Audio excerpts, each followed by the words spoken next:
amnesty which people need to take advantage of.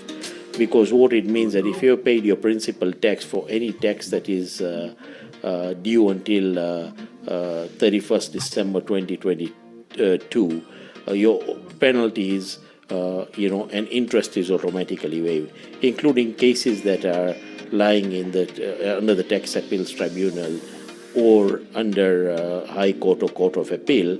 If people think that there is a component that can be paid, then there is a very flexible system of how people can come forward and pay their taxes and get their penalties, and interest is automatically waived, including cases that are lying under the Tax Appeals Tribunal or under High Court or Court of Appeal.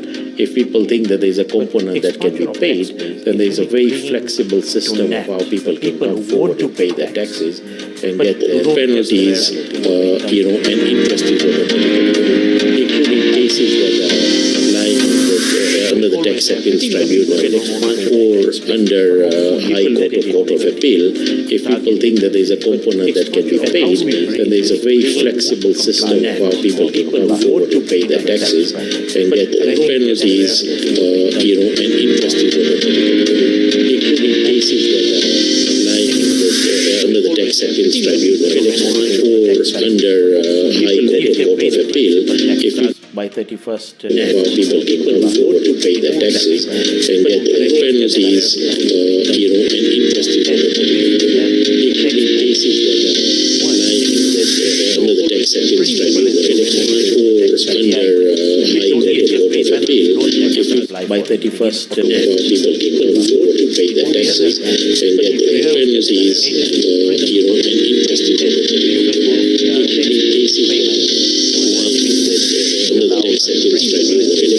provision, and then once the cases under the Tax Appeals by 31st people can afford to pay their taxes and get their penalties,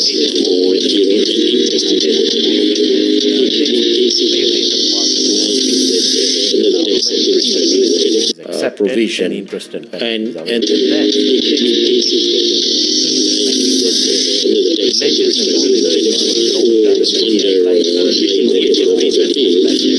by 31st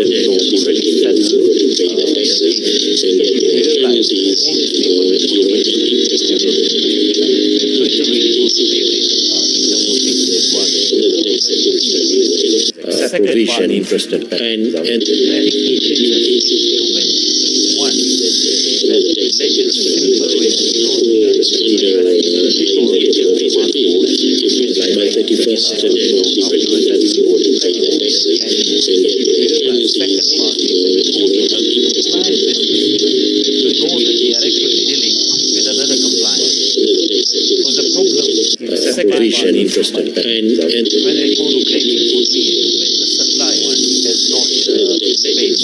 So this will automatically help over a period of time pre-populate your VAT system, because everything you sell, the output VAT will be recorded. Everything you buy, as soon as the other party declares that it was in its your input VAT will be done. So provision, interest and pull out that document from each in time to time and see if that agrees with your ledger, then you file. This will make it easier than over a period of time. There will be a gap, because before you file the return, there will be a red flag that will help you resolve everything you want. This dispute about whether you claim input VAT correctly or not will automatically be resolved by the system, and that is the provision, interest and time to that document from each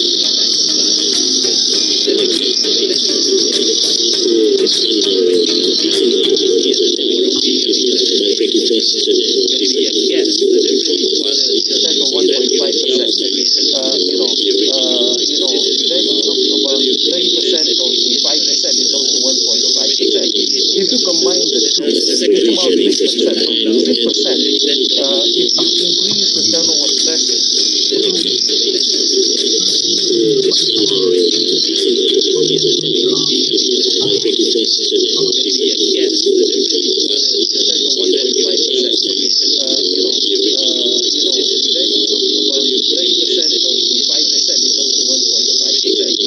you combine the two, it's about 3%. 3%, if you increase the turnover threshold.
Good evening once more.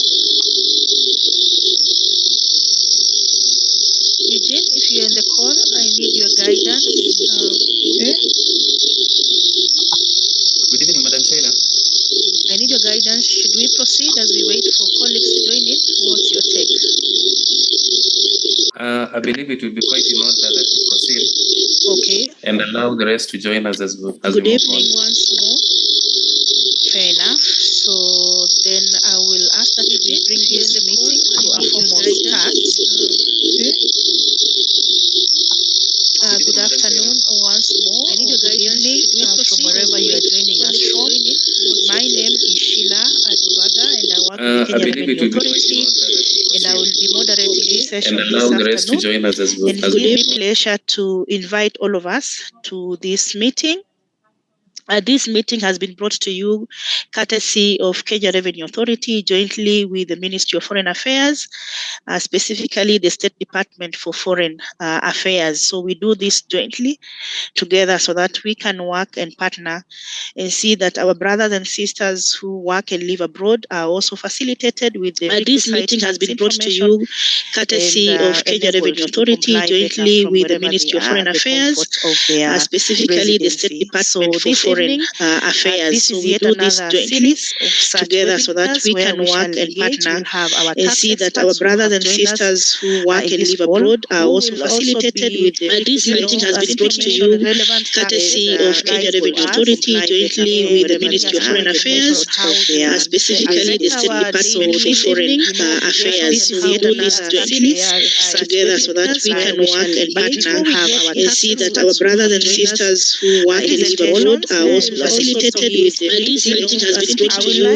courtesy of Kenya Revenue Authority jointly with the Ministry of Foreign Affairs, specifically the State Department for Foreign Affairs. So we do this jointly together so that we can work and partner and see that our brothers and sisters who work and live abroad are also facilitated with the this meeting has been brought to you courtesy of Kenya Revenue Authority jointly with the Ministry of Foreign Affairs, specifically the State Department for Foreign Affairs. So we do this jointly together so that we can work and partner and see that our brothers and sisters who work and live abroad are also facilitated with the this meeting has been brought to you courtesy of Kenya Revenue Authority jointly with the Ministry of Foreign Affairs, specifically the State Department for Foreign Affairs. So we do this jointly together so that we can work and partner and see that our brothers and sisters who making time to be here with us.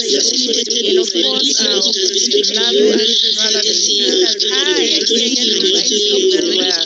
Karibu sana, please, for thank you for making time, Ambassador, to be here, and also to be an opportunity to meet and just say hello.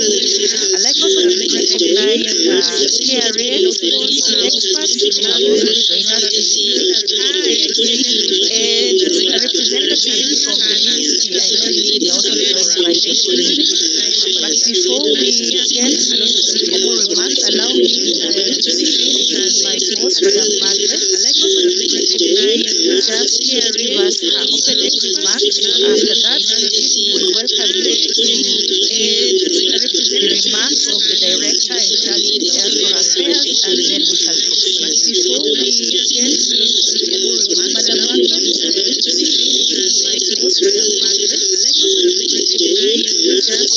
This meeting is being recorded. after that, we will welcome you to the remarks of the director in charge of the Diaspora Affairs, and then Madam Margaret, before we get into Madam Margaret. All right.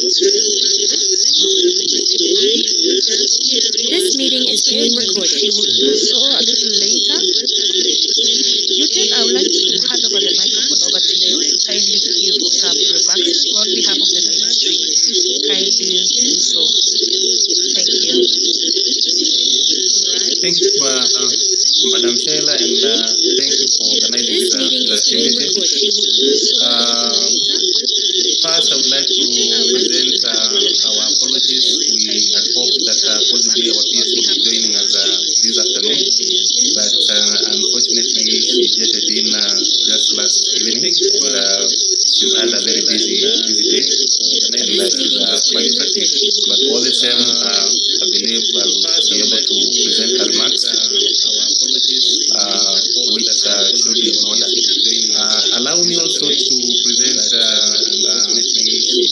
to inform that we are joined by our colleagues from our missions abroad, specifically the Embassy of the Republic of Kenya to the Kingdom of Netherlands. We have Ambassador Judy Sijeni, who will be representing the ambassador, who I'm told is engaged elsewhere.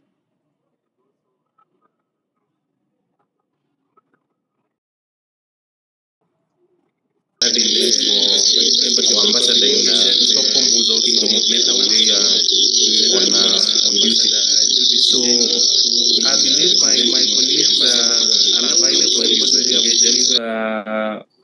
our ambassador in Madam Ambassador Judy Sijeni, Netherlands, to give welcoming remarks, and then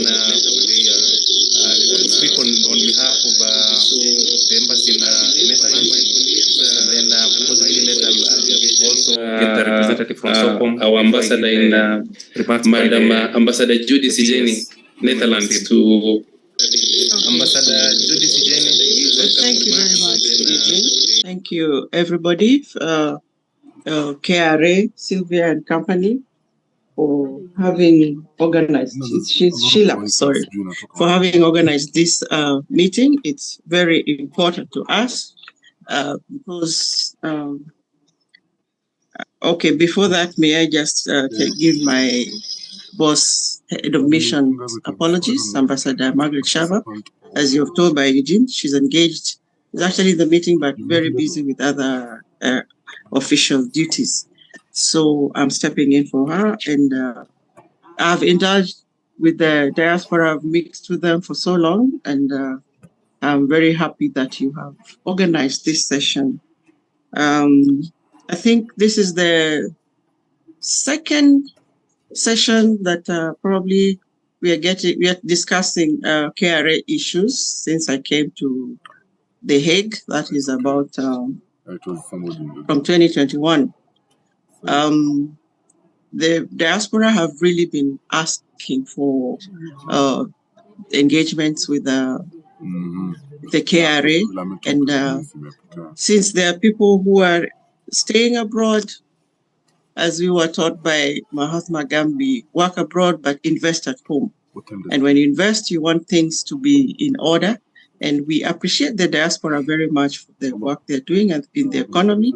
And as the embassy in implementing the mandate and of the MFA and the objectives on diaspora, it is always our wish to engage the diaspora and help them get involved in their countries, building the economy, in the economic, social, political activities.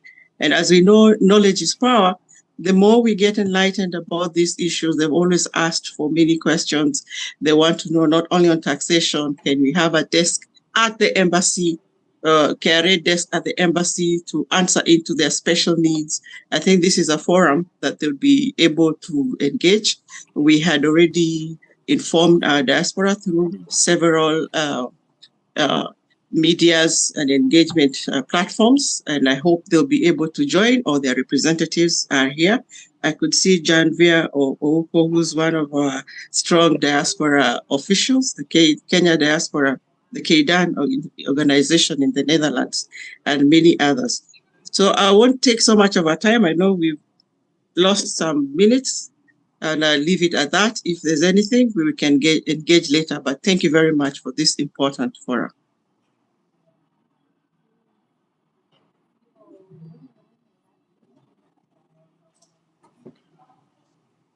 Thank you, Ambassador Judith, for those remarks. I would like to take this opportunity to welcome Madam Marianne Wanjiko. Who's Marianne Wanjiko? The Deputy Head of Mission in Stockholm, to give welcoming remarks. Then we proceed. Thank you very much, Eugene. I was actually just in the middle of still setting up my camera. It has taken a while, and my apologies for that. My name is Marianne Wanjiko from the Kenya Embassy in Stockholm, and I'm delighted to represent Her Excellency Ambassador Diana Kiambuthi, who is away in Norway on official duties, and had hoped she would be able to join this meeting, but unfortunately, she was not able to.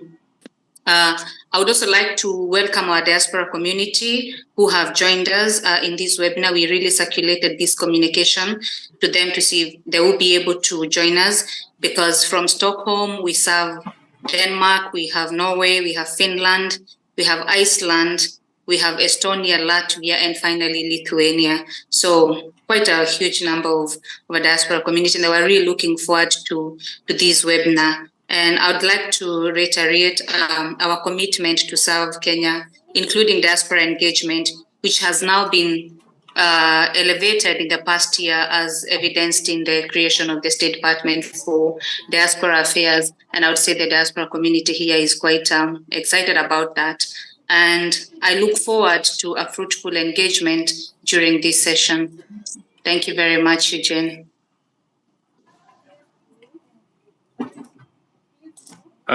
Thank you, Madam Marianne. At this juncture, allow me to present the remarks by our PS, Madam Roslyn Jobu, who, as I indicated, was not able to be here with us, but in spirit, she is with us, and I'm hoping that possibly before the end of this activity, she may get time and possibly pop in and say a word or two. So allow me to proceed and read the remarks. Your Excellency, Ambassador Margaret Shava, Ambassador of the Republic of Kenya to the Kingdom of Netherlands. Your Excellency, Ambassador Diana Kiambuthi, Ambassador of the Republic of Kenya to Sweden, with accreditation to Denmark, Estonia, Finland, Iceland, Latvia, Lithuania, and the Kingdom of Norway. The Commissioners of Customs and Domestic Taxes, KRA, organizers, members of the Kenya Diaspora, colleagues, ladies and gentlemen.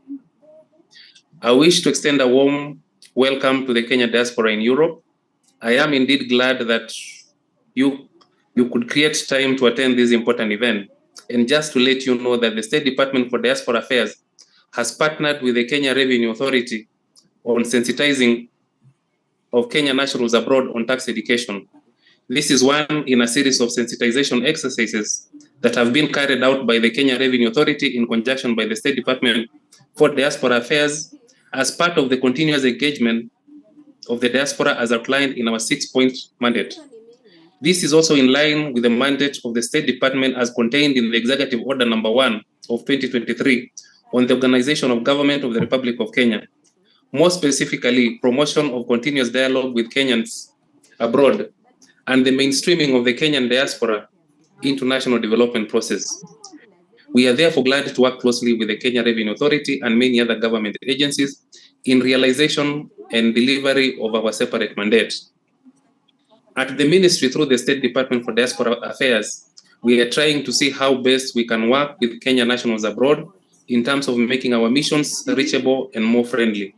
Work back the trust deficit between the Kenyan diaspora and the government, ensure their rights and welfare are protected, as well as create more opportunities for our Kenyan nationals outside the Kenyan borders.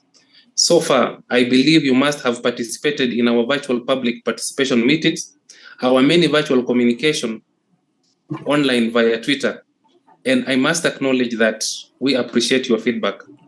We will soon be rolling out the mobile consular services in Europe, where we expect to reach out and provide government services, specifically issue of official government documents to as many people as possible. We also welcome you to watch out for our review of the diaspora policy and the State Department's strategic plan and give your feedback. Part of the things we are looking at in the near and the distant future is to see the growth of the diaspora in terms of opportunities for employment, diaspora remittances, organization of diaspora into investment vehicles such as the SACCOs, creating diaspora frameworks for investment in government bonds, infrastructure, and welfare foundations amongst the many. Similarly, the State Department would like to facilitate knowledge, skills, and technology transfer, diaspora returnee facilitation program, as well as transferability of social security.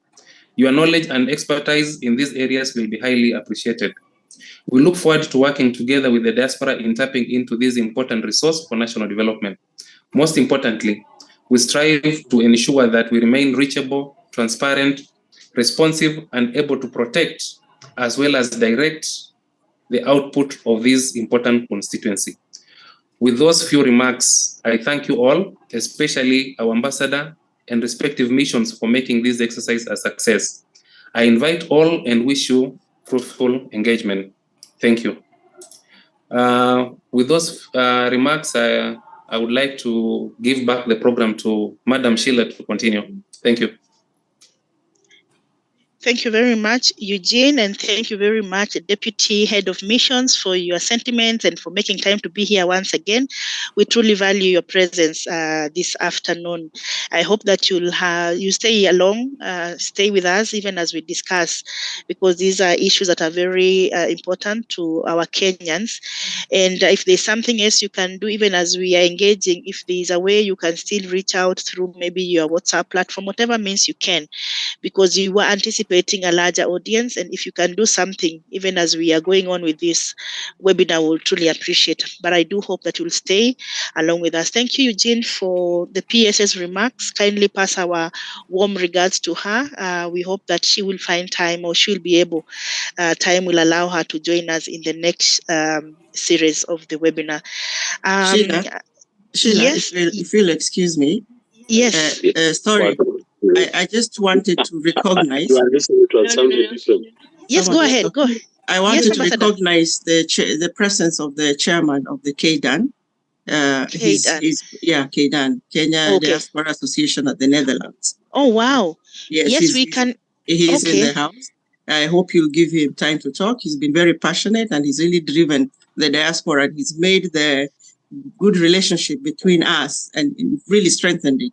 So I hope you give him an opportunity to say hello. And I may not be with you until the end. If you don't see me, just know we are together. My colleague Sabina is also in the house, is the immigration attaché who's in charge of the diaspora matter. So thank you very much. Thank you very much, Ambassador Judith. We truly appreciate. Thank you for raising that. I see the chairman is with us. I don't know whether he's able to put on his camera. Maybe Ambassador Judith, before you step out of this conference, I would like to request that you put back your video on, as well as Madam Rosalind, who spoke a while ago, so that we can take a screen grab. Chairman, are you able to put your video on kindly?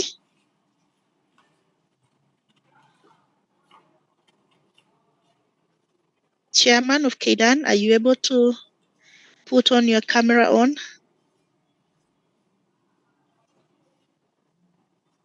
Okay.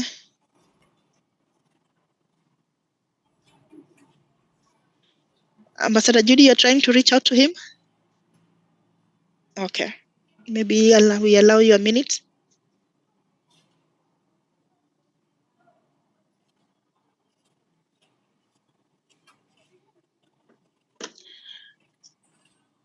Madam Marianne, your camera is a bit, yes, that's better. That's better. Thank you. Thank you for adjusting that camera. I'm not sure Chairman is able to put on. Ambassador Judy, you are muted, please. I'm saying I'm trying to reach him. I'm sure he's maybe busy. He can't. Yeah. All right, but you are able to give us maybe a few minutes when he's on, then we can take this. This screenshot is very important. Okay, I will. Okay. I'll keep looking for him in the meantime. Okay. So we'll proceed, but we'll keep that back in our minds. At this juncture, I'd like to invite Madam Margaret Irungu, who is the Chief Manager in charge of International Relations and Diplomacy at the Kenya Revenue Authority, to kindly give her welcoming remarks, and after that, we'll just go straight into the presentations.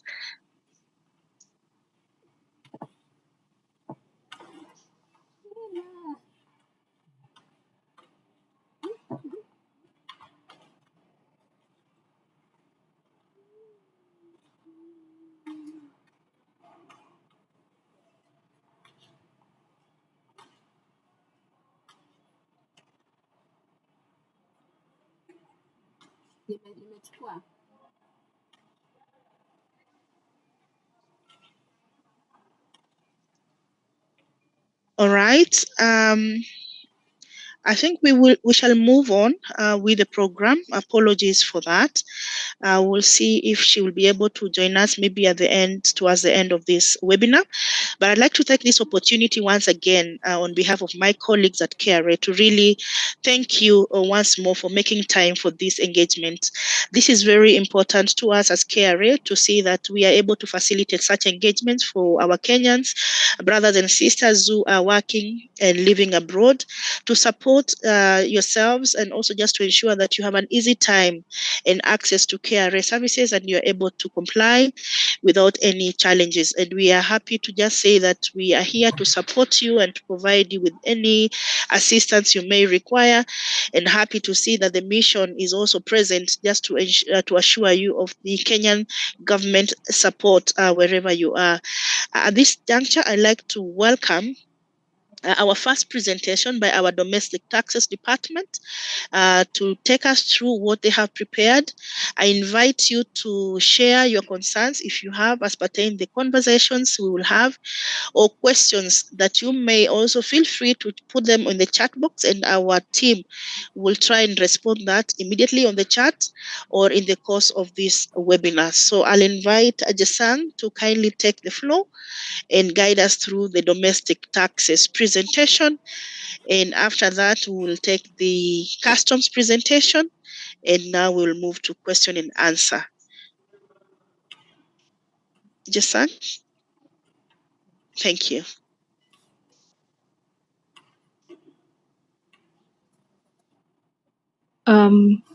Good evening. I'm not so sure what time zone it is in Europe, but thank you for the opportunity. My name is Jasan Cherogony. I'm in the Policy and Tax Advisory here in KRA. I'm together with my two colleagues, Frida Kidinji and Evelyn Makoha. Maybe they can say hello, and then we will let Evelyn Makoha to carry on with the presentation. Thank you. Thank you very much, Madam Jesang. I take this opportunity to say thank you for everyone who has created time out of your busy schedule to have this time so that we can discuss more about taxation. My name is Evelyn Makoha from Kenya Revenue Authority, Domestic Taxes Department, Taxpayer Services Unit. So I'm going to take you through various concerns about taxation. I hope you'll enjoy the session. Welcome. Just a minute, I share.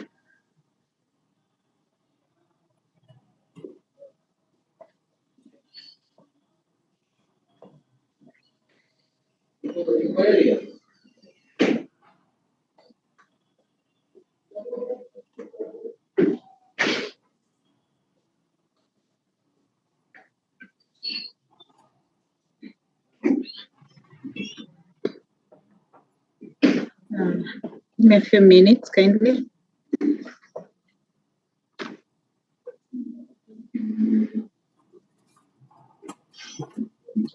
Madam Jesang. Yes, I can see the presentation. Maybe you can put it on presentation mode.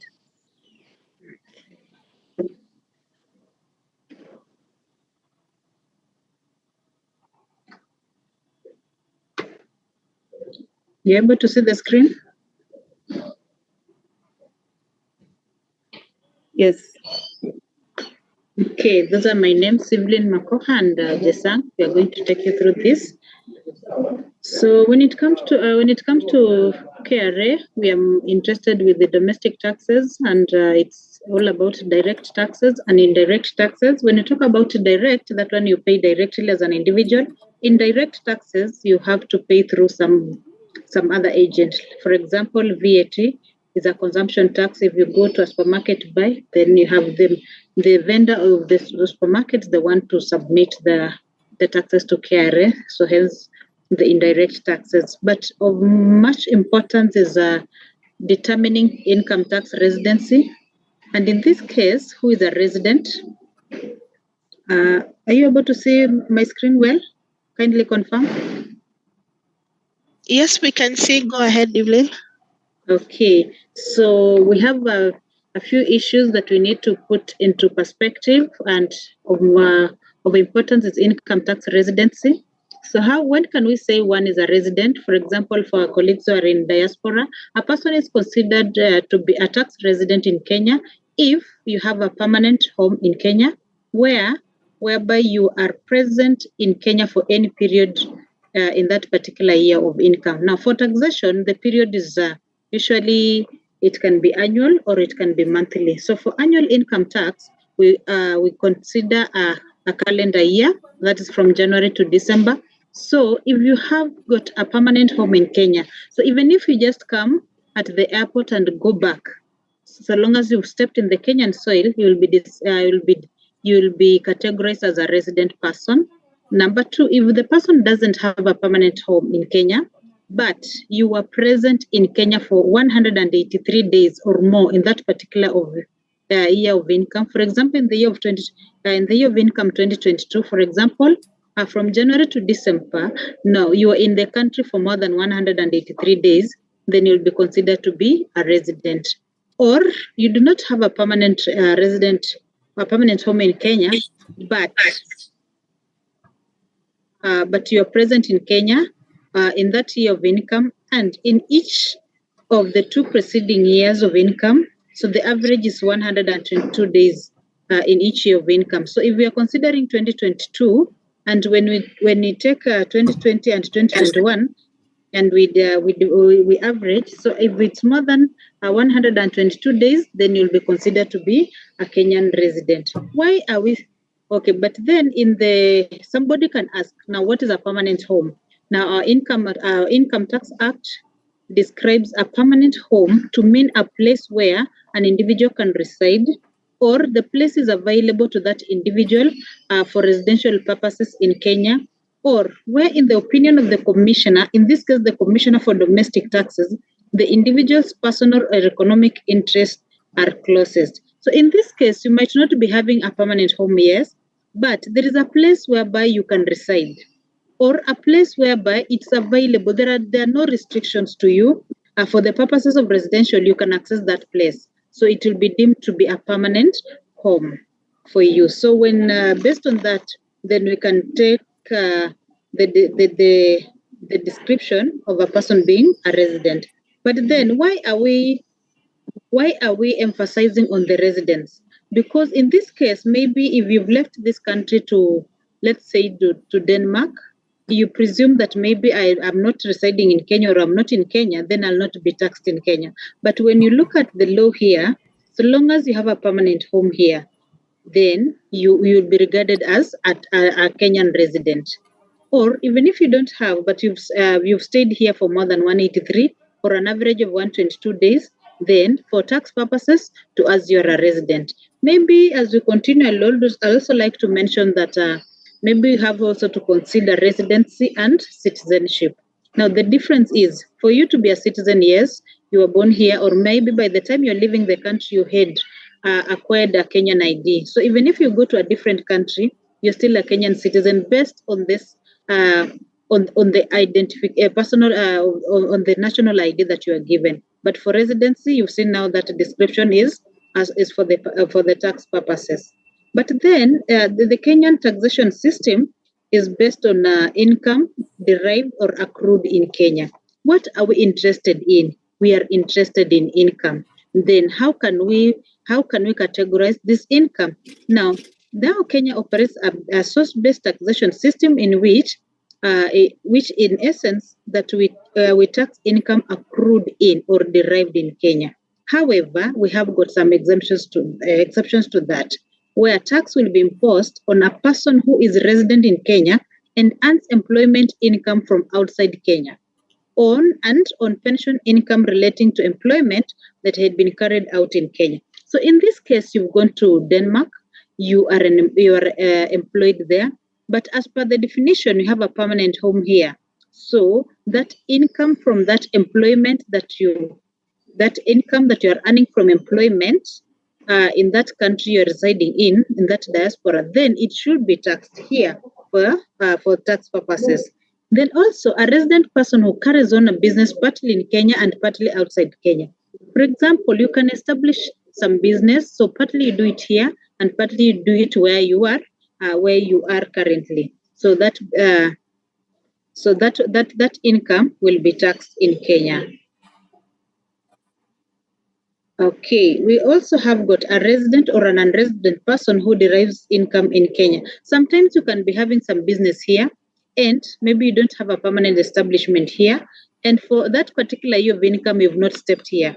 So the business you're doing is in Kenya and maybe you're just doing it online. So that income, you will be considered to be an unresident because you've not had a permanent home here and you've not stepped in Kenya for that 183 days. So that income, so long as it's derived here, it will be taxed here, even if you are an unresident person. Now, number 3, a resident person who derives income from outside Kenya, but which falls within the above provision, is required to declare and pay tax on that income. So in this case, so long as you are a resident person as per the definition, and you derive income from outside Kenya, but it falls within the above provisions, then you'll be required to declare and pay tax on that income. So when we talk about declare and pay, what does that entail? So we have got a system called iTax. Taxation now is done online. We have a system called iTax system, whereby you can apply for the PIN online, and you are required to declare that income through filing of a return. So actually a return is how you declare the income. And once you've declared, then you can make payments.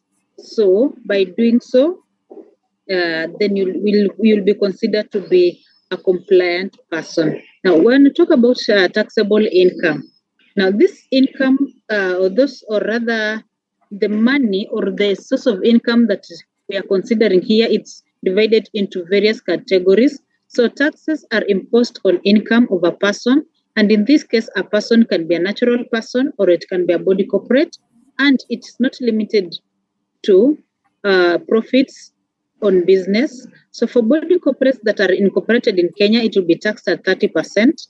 Those are resident companies, and 37.5% for non-resident with the permanent establishments in Kenya. But then for individuals, it's taxed on a graduated scale.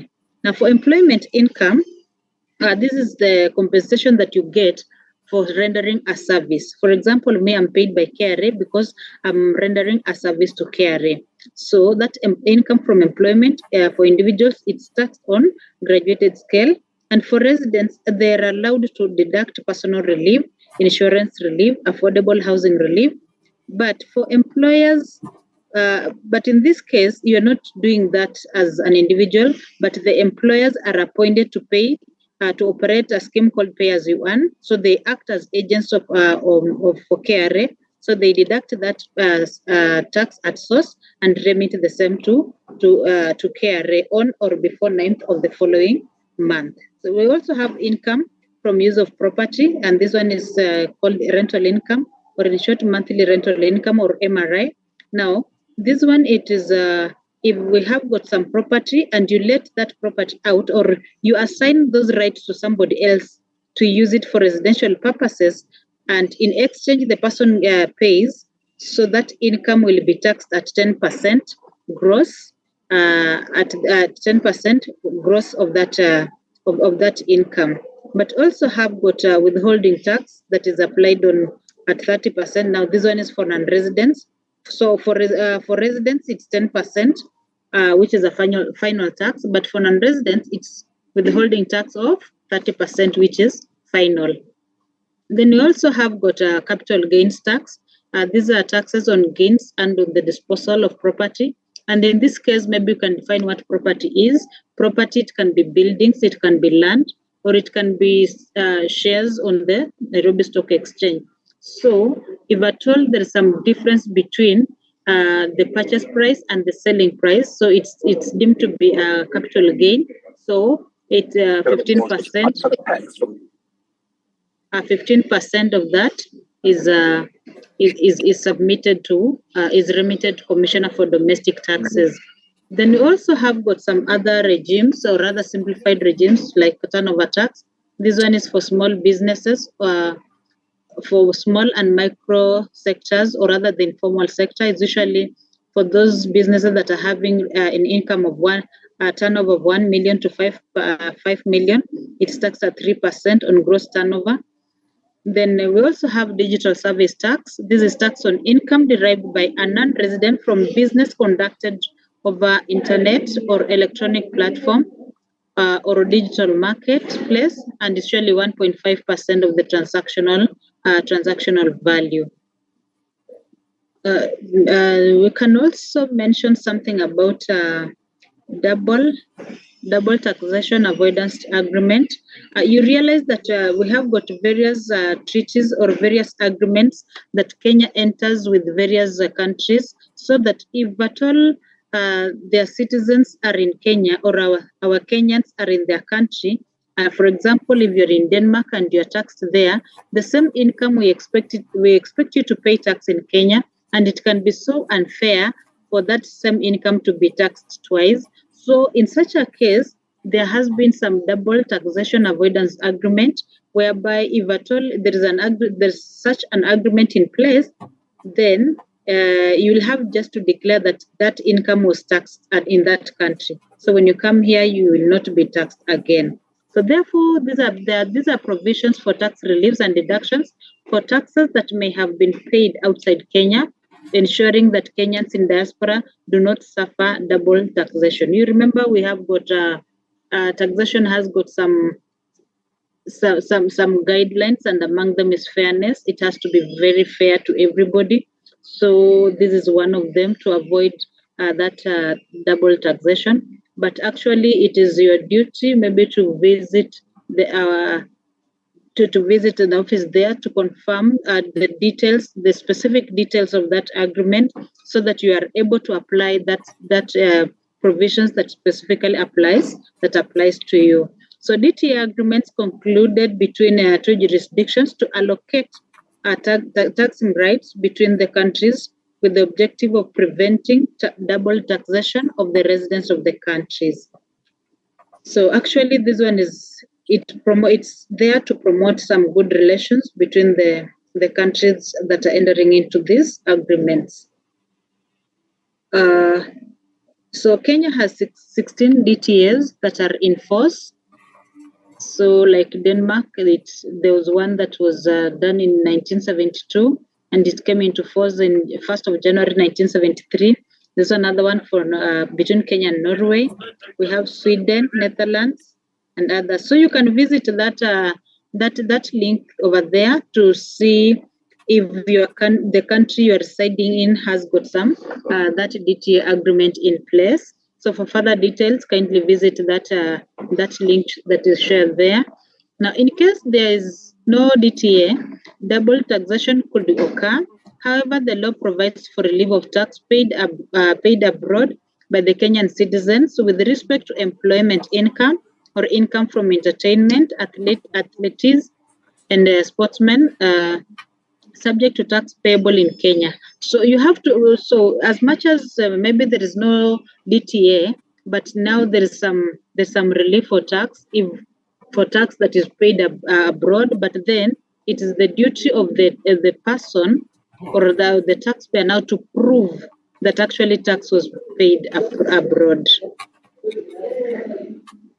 So I had mentioned something about tax compliance. You'll be considered to be compliant if you've registered.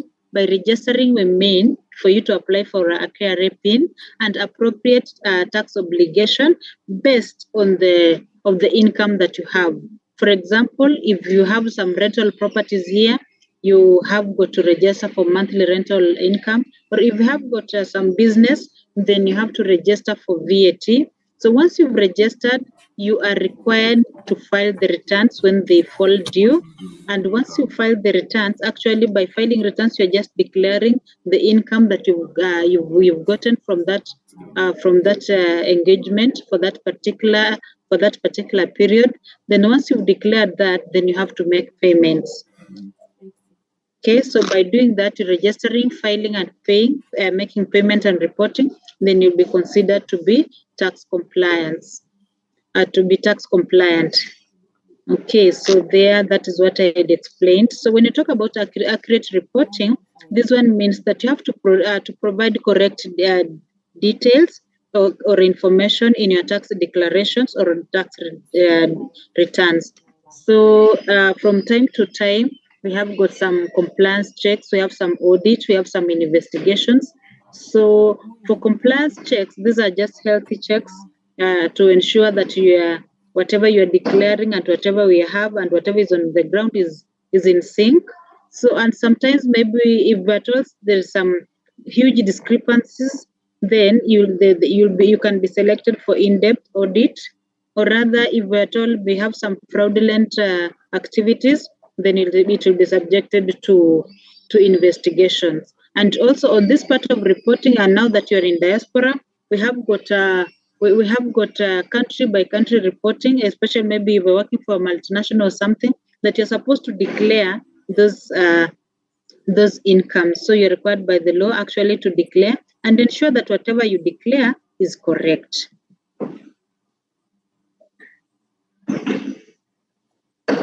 Okay. And actually, for the tax compliance process, it's very simplified because of that automation. And actually, it's automated from registration to reporting through the system I had mentioned, the iTax system. Okay.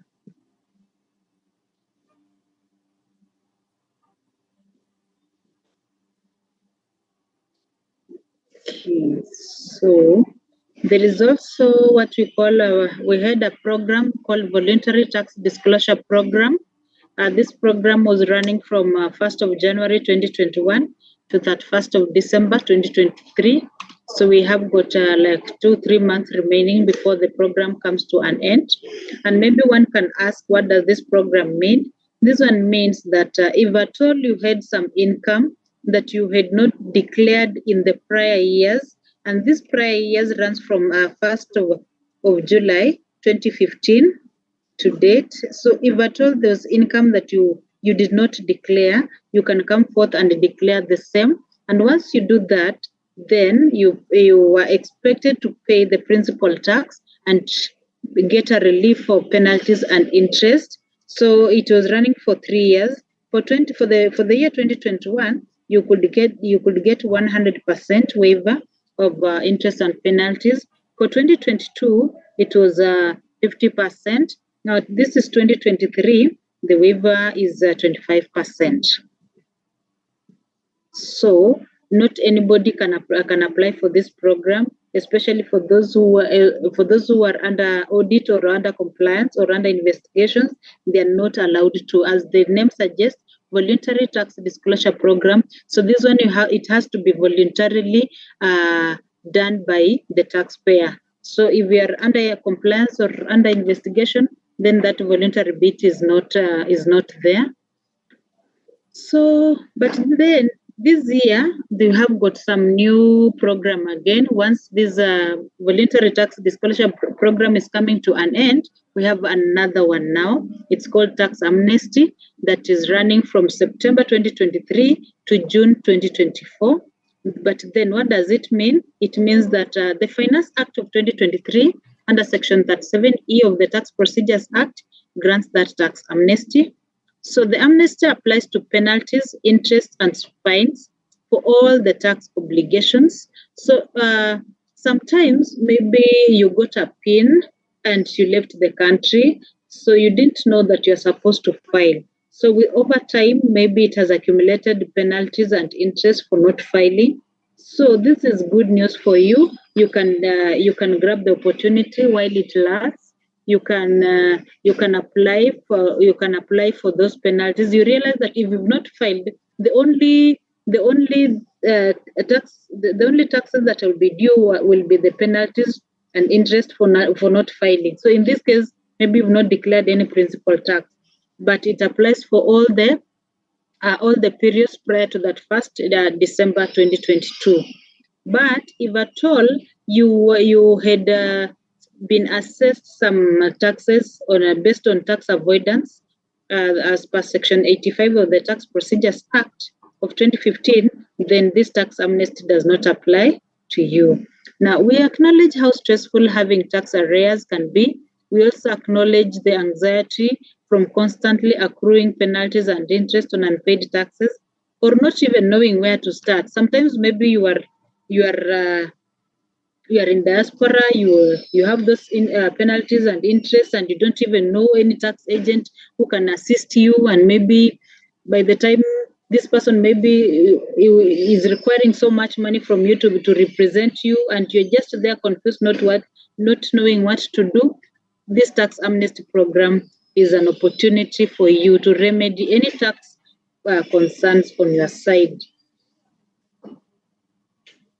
Okay, that's the period. Actually, it's from 1st of September last month, and it's running up to 30th June 2024. And you realize that once this tax amnesty is in place, then you cannot apply for waiver in the system, because in the past maybe you were allowed to apply for income tax waiver or something, but now that functionality for waiver is not there because the tax amnesty window is open to allow you to apply for that.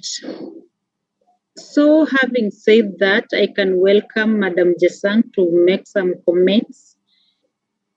Thank you so much for listening. Thank you, Evelyn Makoha, for that. Maybe just a point of correction. We have the tax rate for both for the non-resident corporate tax rate is going to move to 30% come January 2024. That is following the recent tax changes in the tax law.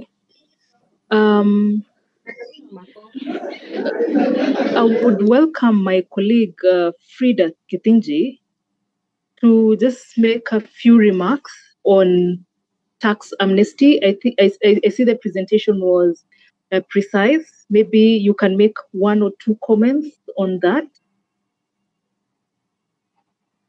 Frida? Thank you, Jesang. I think Alfred will give a brief remarks. Perfect. Perfect.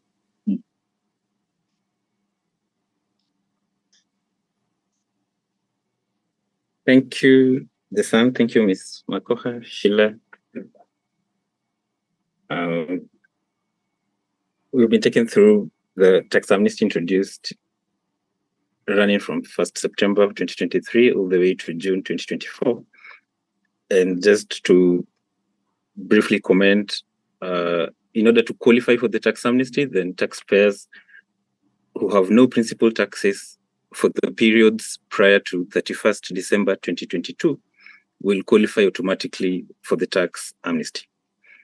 And then the other category of taxpayers who have principal taxes for tax periods that are prior to the 31st of December 2022 will be required to submit an application for tax amnesty and propose a payment plan to clear the outstanding principal taxes, and that the last installment should not go beyond 30th of June 2024, because to qualify for the amnesty, the full principal tax should be paid before the 30th of June 2024, before the amnesty program lapses. And then if you're wondering how you can apply, the amnesty application form is available in the iTax system. The system will allow you to propose your installment arrangement so that you can clear your outstanding principal taxes for the periods that are prior to 31st December 2022. But like we've said, the amnesty shall only be granted for periods where principal tax is paid in full before 30th of June. And then lastly, you can get more information on the tax amnesty from our KRA website, kra.go.ke. You can search for guidelines on tax amnesty. So in case you're also wondering what you need to do to benefit from the tax amnesty, we would advise that you submit all your tax returns in all your registered obligations for the periods that are prior to 31st December 2022.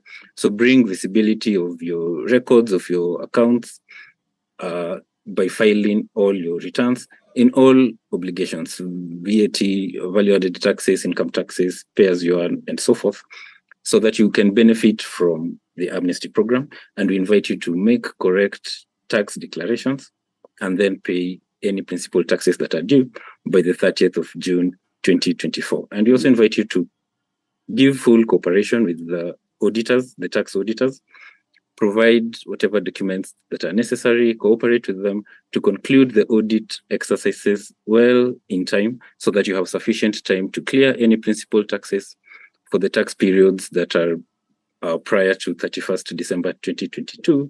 And by doing that, then you benefit from the amnesty on your penalties and your interest and your fines.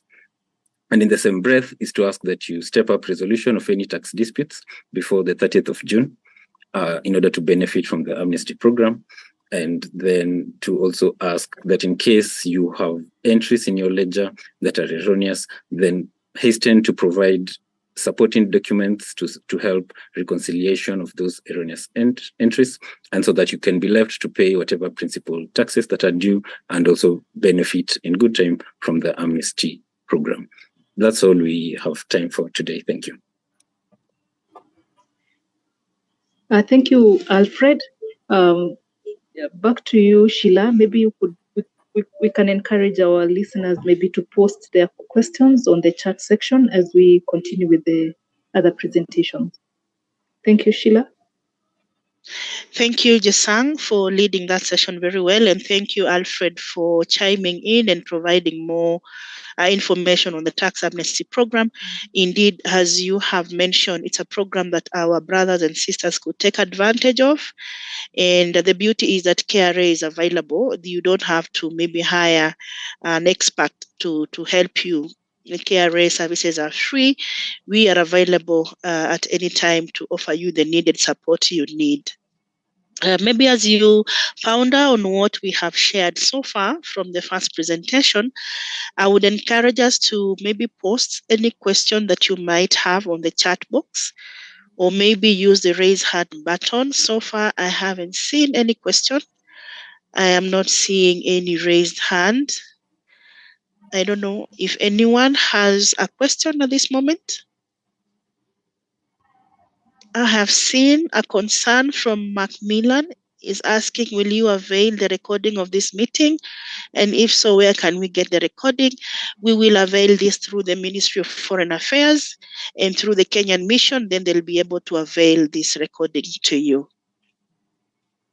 If you need the presentation as well, you let us know.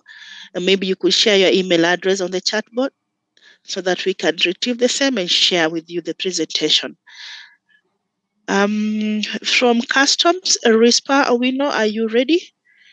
As we wait for questions from the audience, maybe you can take the floor and take us through the Customs presentation.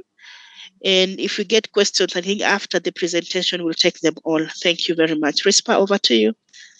Sorry, Sheila, I can see our chairman is on now. Ah, okay. I don't know Okay. if my colleague in Stockholm is still available. Okay. Marianne, are you still here? Yes, I am. Thank you. Let's have your video. Thank you. Thank you for staying through. Thank you very much. Yes, if you don't mind, can we have? Yeah, sure. Thank you so much. Thank you. Chairman, Mr. Chris Ochieng, are you able to put your video on kindly, sir?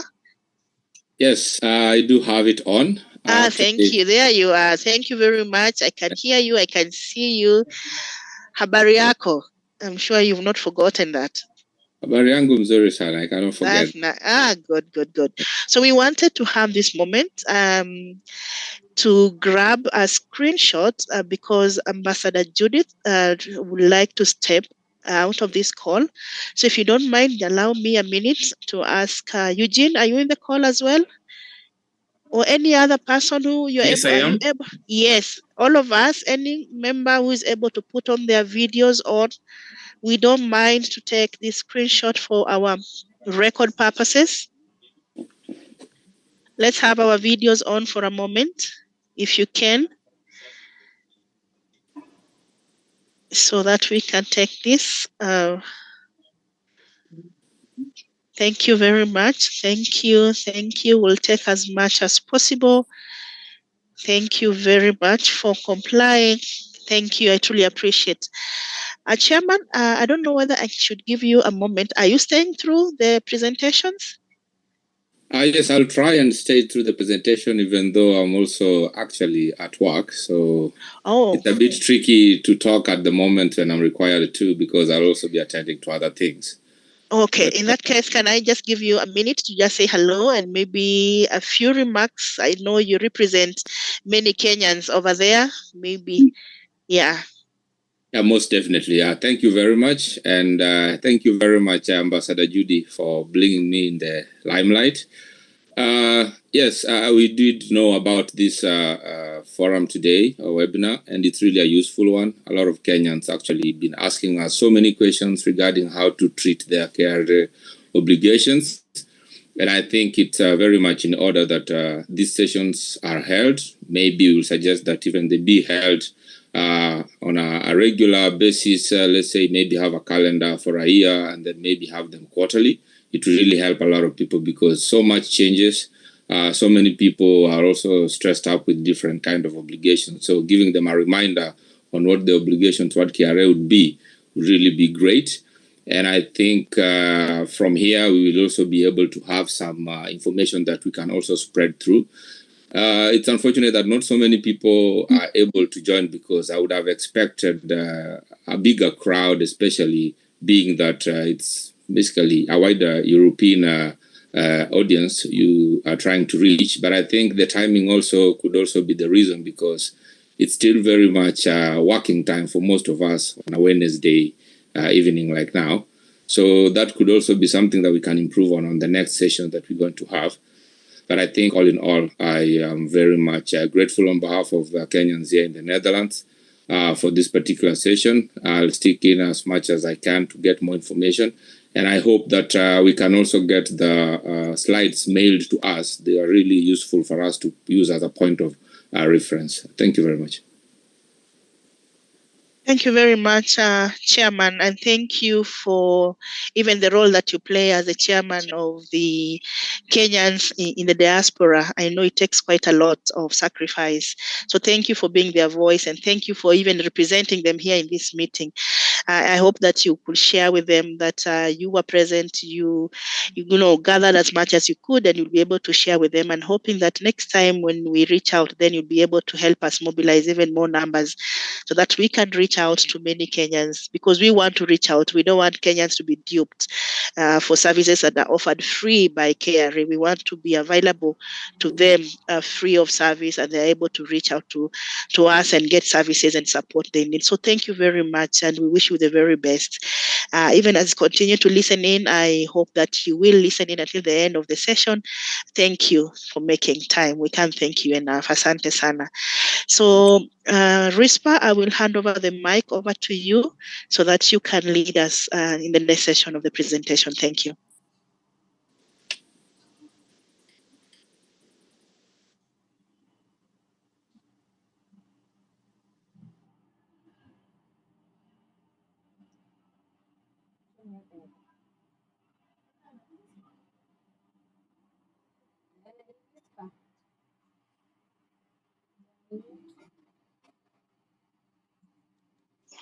Rispa, you are able to hear us? Yes. Yes. Okay. Yes. Yes. Thank you. Thank you.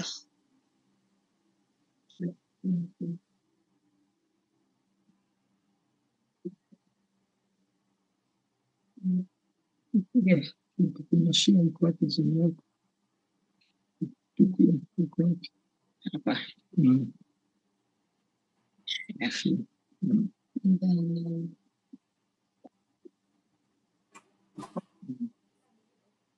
Okay. Good evening, everyone. Good evening.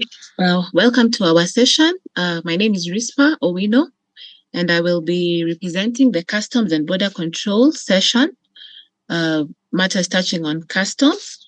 So to start, I just want to give a brief history. The Customs and Border Control Department is one of our departments within the Kenya Revenue Authority, and we deal with the importation of goods for home use, goods that are on transit, transshipment, export of goods, and of people and vessels, aircraft, and generally the clearance of cargo. So the role of Customs and Border Control is in 4 facets. We have revenue collection, we have trade facilitation, we have the protection of society, border security, enforcement of prohibitions and restrictions, and we also have the role of keeping our trade statistics. So under Customs Department, we have different types of duties and levies. So under the customs, we have the following taxes. We have import duty. The import duty under the regime is under the East African Customs Union. So the laws that are applied are with regard to import duty, which in the regional So you laws, just go home. including but is not limited to the East African Customs Management Act of 2004, the East African Community Common External Tariff of 2022, and the East African Customs Management Regulations of 2010. So the rates of import duty are prescribed by the Common External Tariff, which has 4 duty bands. We have the 0%, we have the 10%, we have the 25%, as well as the 35%. And the sensitive list comprises of various goods which are higher than 35%. So the ESCCET is also prescribing specific rates on some items. When it comes to VAT on imports, it is prescribed at the rate of 16%. There is also an import excise duty as per the specified rates within the Excise Duty Act, which came into force in 2015. And this excise duty, rather, we collect it on behalf of the Commission of Domestic Taxes. We also have various import levies and fees, which are payable on imported goods. An example would be the IDF, which is the import declaration fee, currently running at the rate of 2% on the customs value of all imported goods. We also have the RDL, which is the Railway Development Levy, that is at the rate of 1.5% of customs value. We also have the anti-adulteration levy on kerosene, which is at the rate of 18 shillings per litre. We also have the export levy, depending on the product, which can be at ad valorem or specific rates for items such as hide and skin and scrap and waste metal. All these are under the Miscellaneous Fees and Levies Act, the prescription of the levies. So customs is responsible for the protection of society, as well as monitoring of the entry and exit of restricted goods that have no authorization. So when it comes to the second schedule of the ECMA, which is the East African Customs Management Act, we have 14 goods or items that are listed as prohibited. We have a sample here, which would include narcotic drugs, under international control. We have pornographic materials that are prohibited. We have false money, counterfeit currency, and counterfeit goods. We also have all soaps and cosmetics that contain mercury. Those are prohibited. When it comes to restricted goods under the second schedule, Part B, we have a total of 31 items that are listed. Just to sample a few, where all goods, they're regulated, and so you would need a permit before you would import them. We have examples of firearms, ammunition, where you'd need a permit from the Firearms Bureau. We have the plant seeds, flora and fauna, environmental factors, where you'd need a permit from KEFIS. We have the importation of animals, where you need a permit from the veterinary services. We have medicaments, medical equipment, which you require a permit from the Pharmacy and Poisons Board, as well as the Kenya Bureau of Standards. We have food, for example, milk and beef, where you'd also need, again, a permit from veterinary services, permit from KEBS, as well as Port Health. We also have dual-use goods, strategic goods, such as radioactive materials, where you would need a permit as well.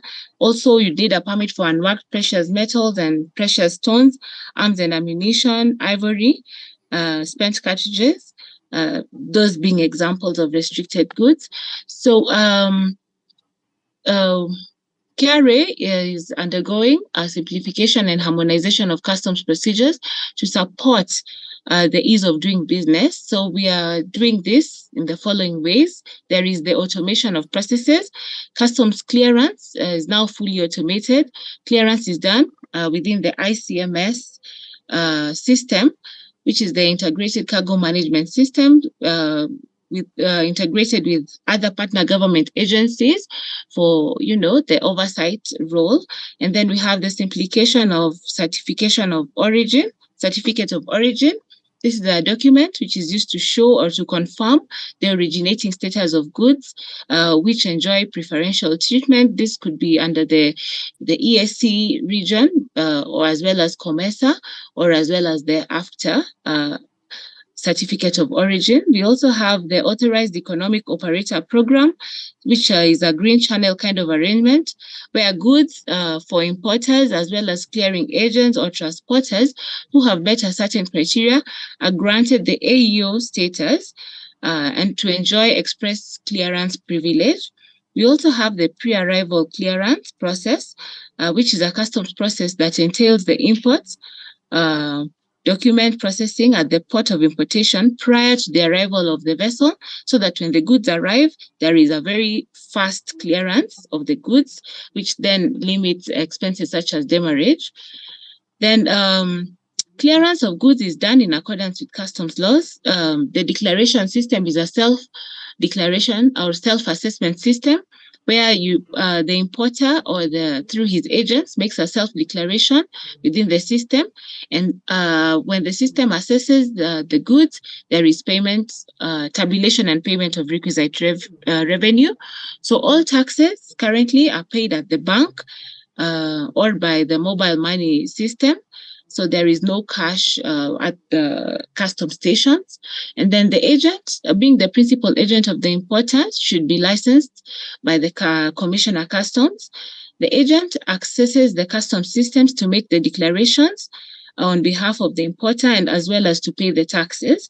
So the custom declarations are supported by relevant import and export documents, corroborating the importation that the importer is making. So we look at parameters such as value, quantities, the country of origin, and requisite permits, for instance, if they're restricted goods, so that to ensure that all processes are done within the law, and also that the appropriate taxes are collected. So the agent will declare the goods against the available declaration.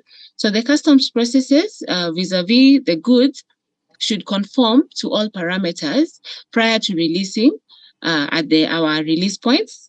And the importers are urged to engage reputable customs agents that are approved by the Commissioner of Customs, just to make their process smooth, so that these people are people who are within our records, and there's ease of reference should there be any queries raised by the importers. So the list of the customs clearing agents can now be obtained from the KRA website, which is the www.kra.go.ke. So at least you're able to verify that the customs agent you're dealing with is somebody who is fully accredited by the Commissioner of Customs. And then the imported goods must be entered or declared within our customs systems and paid and removed within 21 days from the date of discharge of the vessel. This is as per Section 34 of our customs law, the ECMA 2004. Where goods are not entered or removed within the stipulated time, they are deemed to be within the customs warehouse, and now rent will accrue, which will then become payable. So warehouse rent is charged at the rate of $0.3 per cubic meter, as per Regulation 84 of the ECMA regulations of 2010.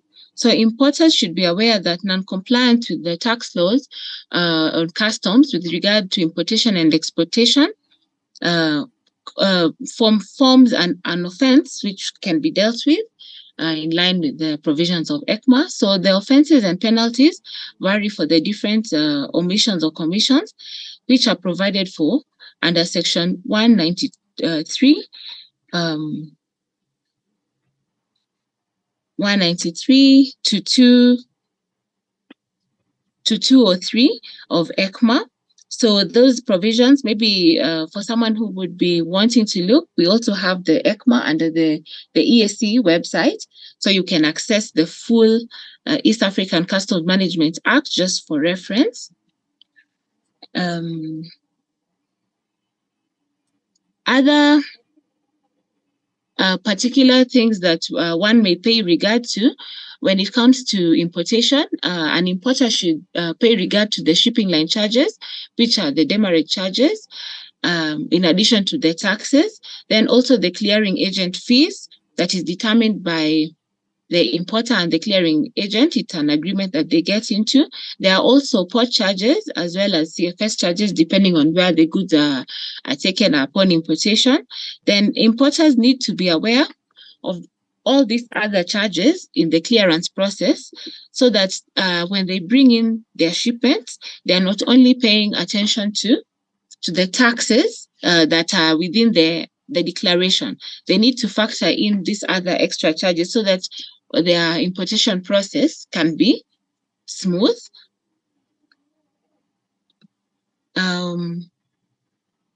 Depending on the type of goods, again, let's move back. Depending on the type of goods, as earlier mentioned, the different partner government agencies need to be on board just to ensure that the goods as they come in have the requisite documents. I had previously mentioned we have the Kenya Bureau of Standards. They're looking at quality standards. We have the Pharmacy and Poisons Board. Whenever you import goods that are pharmaceuticals or medical equipment, we have the role of Port Health, that they verify foodstuffs and medicaments. We have KEFIS that look at all importations of plants, cereals, and seeds. We also have the Kenya Radiation Board. We have Kenya Police. We also have the Anti-Counterfeit Authority. All these partner government agencies may also be involved in your importation, depending on the category of goods. So we also have other considerations. We have the Kenya Ports Authority. We have the shipping line, who all play the role to ensure that there is compliance to the importation requirements. And with paying regard to all this, then an importer will have a faster clearance process as opposed to having the goods arrive and then you realize you need a permit, which by the process of seeking the permit might take a little bit longer, causing you to incur demurrage charges. So we will speak on arriving passengers. So the following goods enjoy exemption when imported by passengers arriving from places outside the partner states. And if it is the property the property of the passenger that the person carries with themselves, so we'll call it accompanying the passenger. Also, personal and household goods used by the passenger for use in the partner state, and such kinds of goods and in such quantities as the proper officer may allow. So the following goods shall, however, not be exempted. We have the category of alcoholic beverages of all kinds, perfumes, spirits, and tobacco, except where they're imported in allowable quantities. And then we have fabrics in piece. We have any trade goods or goods for sale or disposal to other persons. We also have goods purchased for personal use whose value exceeds $500 US. When it comes to gifts, again, the gifts are not exempted as long as they exceed this value of. Gifts are not acceptable, really. So when it comes to limitations of the goods for fast arrival, we have alcoholic drinks, which I had mentioned earlier. So the specifications that will not be allowed, we have spirits, including liquor, not exceeding 1 liter. We have wine. The importation should not exceed 2 liters. We have perfume and toilet water, not exceeding in all 1/2 liter, of which not more than a quarter may be perfume. We also have cigarettes, cigars, cheroots, cigarillos, tobacco, and snuff, which should not exceed 250 grams in weight. So any excess over and above the stated quantities will be charged the applicable taxes in accordance with the East African Customs common external tariff. The rates are specified within the CET. And also when it comes to spirits, wine, whiskeys, cigarettes, perfumes, all these are excisable goods. And you need anything over and above the allowed limits, you will need to have an import permit and for excise goods, and the requisite taxes are payable. So the limit for taxable goods only applies to goods purchased by the passenger for his own use and should not exceed 500 USD. Anything below USD is allowable. So again, what is not allowed are items that you inherit while abroad, items that you buy at the duty-free shops beyond the allowed limits shall be chargeable. And then when it comes to repairs or alterations to any items that you took abroad and then brought back, even if the repairs and alterations were performed free of charge, that is chargeable. Then when it comes to items that you bring home for someone, including gifts, that is chargeable. Then items that you intend to sell or to use for your business, including business merchandise that you took out of Kenya on your trip and that you are now coming back with, these items are chargeable to tax. And then when you have currency that is above 10,000 USD, then you're required to declare this to customs upon arrival. Then goods purchased, this is already mentioned by the passenger, for $500 and above, or rather that exceeds the $500 shall be chargeable to tax. And you're expected to declare the item that the price that you paid for it, so that a fair tax rate will be applied. Then we shall look at the definition of a returning resident. So a returning resident is a person who is changing residence from a place outside Kenya to a place within Kenya. And for this reason, a Kenyan living in the diaspora and returning home would qualify as a returning resident. So there are exemptions that are available to returning residents. The following items are exempted by law when imported by a returning resident. So we have wearing apparel and personal and household effects of any kind, which are in his or her personal or household use at their former place of residence.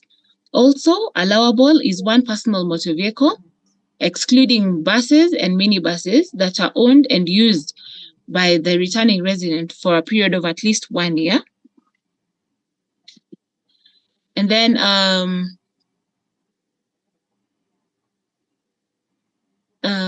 exemption shall be granted only to returning residents who have attained the age of 18 years. The exemption shall be subject to conditions and limitations as provided in the law. So customs shall verify supporting documents, which may include the passport, and then the importer will avail an original valid passport or any previous passports as may be required, and the goods shall be consigned to the returning resident's address so that the goods shall emanate from the exact address or name of the returning resident from the country from where they're coming from, and also destined to the same very person here locally, so that just to demonstrate that the goods actually belong to the exact returning residents. And also the personal effects must be imported within 3 months of arrival or such further period as the commissioner may allow on application, but this period shall not exceed 365 days after arrival. Also, personal effects shall be verified for conformity before exemption is granted, and gifts or goods for trade are not that are not personal will not be allowed. So when it comes to returning residents, any person who has been granted an exemption when they change residence to a place outside partner state within 90 days from the date of his arrival, the person shall be expected to export all their personal or household effects within 30 days or such further period not exceeding 60 days from the date that they now change their residence to a place outside the partner state as the commissioner may allow. Otherwise, duty will become payable from the date of importation. A returning resident is allowed to import a duty-free motor vehicle, and here we are specific, not a bus or a minibus, with a capacity. The minibus is a vehicle with a seating capacity of not more than 13 passengers and a load carrying capacity exceeding 2 tons. So the returning resident is allowed to import subject to the following condition. The person must be a returning resident coming back to Kenya permanently and not coming just for a short visit. And then also there must be proof of ownership and use of the motor vehicle for at least 12 months prior to returning to Kenya. The motor vehicle must comply with the KEBS standard requirements. It should be a right-hand drive vehicle and not more than 8 years old. The motor vehicle should be imported within 90 days of return and not more than 365 days, as may be approved by the commissioner. So the motor vehicle should be consigned in the name of the returning resident. A person shall not be accorded an exemption on another motor vehicle subsequently imported within a period of 4 years. And where the motor vehicle is imported after 4 years, then all duties on the earlier exempted motor vehicle should have been paid. The taxes are payable upon disposal to a non-exempt person. So a Kenyan resident returning from a country that operates left-hand drive motor vehicle shall be allowed to import a replacement right-hand drive vehicle from any other source subject to the following conditions. The person should be bona fide changing residence, and the person must fulfill all the requirements for importation of personal and household effects for a returning resident as outlined before. And then the returning resident must prove that he or she owned and personally used the left-hand drive vehicle in the country of former residence for a period of at least 1 year prior to his return. The returning resident must provide proof of disposal, which is the transfer of ownership of the previously owned left-hand drive vehicle before changing residence from the former country of residence. The current retail selling price of the right-hand drive replacement vehicle should not exceed that of the previously owned left-hand drive vehicle. So the replacement vehicle must also comply with the Kenya Bureau of Standards and should not be older than 8 years.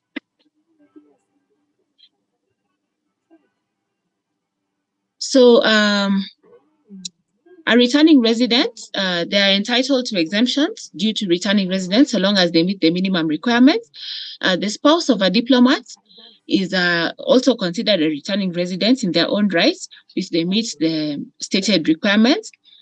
Spouses of diplomats whose motor vehicles are previously registered in the diplomat's name will require a letter from the Ministry of Foreign Affairs confirming the regulations of motor vehicle registration in the previous country of assignment to facilitate exemption. There are also, these vehicles are also subject to the limitations of the timeline that are applicable to returning residents. Then the import duty-free allowance shall be granted only to passengers who have attained the age of 18 years. So any child who is below that age may not qualify to import a vehicle, an exempt vehicle. And then customs shall also verify the supporting documents to ensure that the vehicle was owned by the returning resident. And also they look at the bill of lading, the comprehensive valued inventory. They can look at the parking list and the property accompanying passenger. And when it comes to personal effects, the returning resident, the discretion shall be the proper officer so that they are allowed a few, personal items, some which may be new, but they should not be goods that give the intention of trade that exceeds personal use. And then in the case where a Kenyan resident unfortunately passes away while abroad, their deceased personal effects are allowable for importation as exempt. So the used personal effects subject to the limitations that the commissioner may impose, and the goods which are not for resale, and goods which have been the property of the deceased person. Also, goods which have been inherited or bequeathed to the person to whom they are consigned.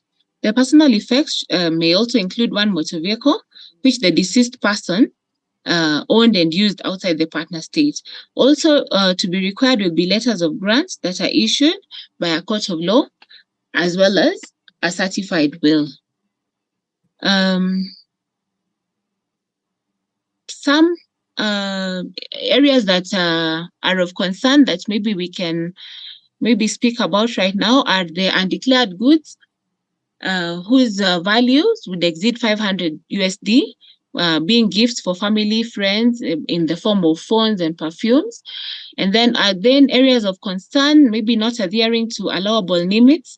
We are seeing cases where there are people who bring in excess, maybe alcohol or areas of cigarettes, and it may be a cause of concern when they're asked to pay for the excess content or quantities, and then not entering goods on time in line with Section 34, resulting in the goods being placed under auction if they're not claimed and paid for on time. Also of concern is the area where a person who had been granted exemption, not paying taxes upon motor vehicles upon disposal of the duty-free vehicle. Also, not declaring currency in excess of 10,000 US dollars when entering Kenya. Also, Kenyans sending donations and importing donated goods to children's homes by way of clothing, machinery, sometimes vehicle and educational material, and expecting exemptions of duties because it's a noble cause. Donations are taxable and they're not exempt from tax.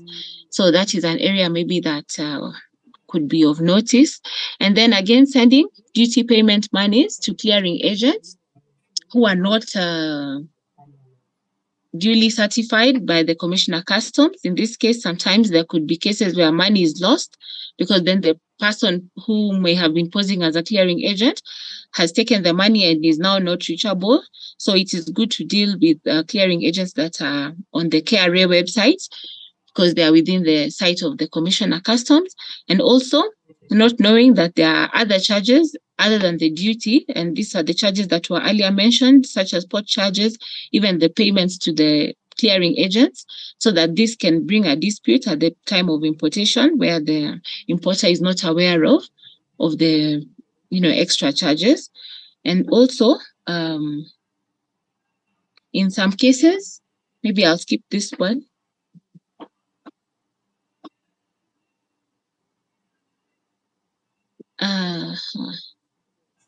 So we have a small portion here on integrity.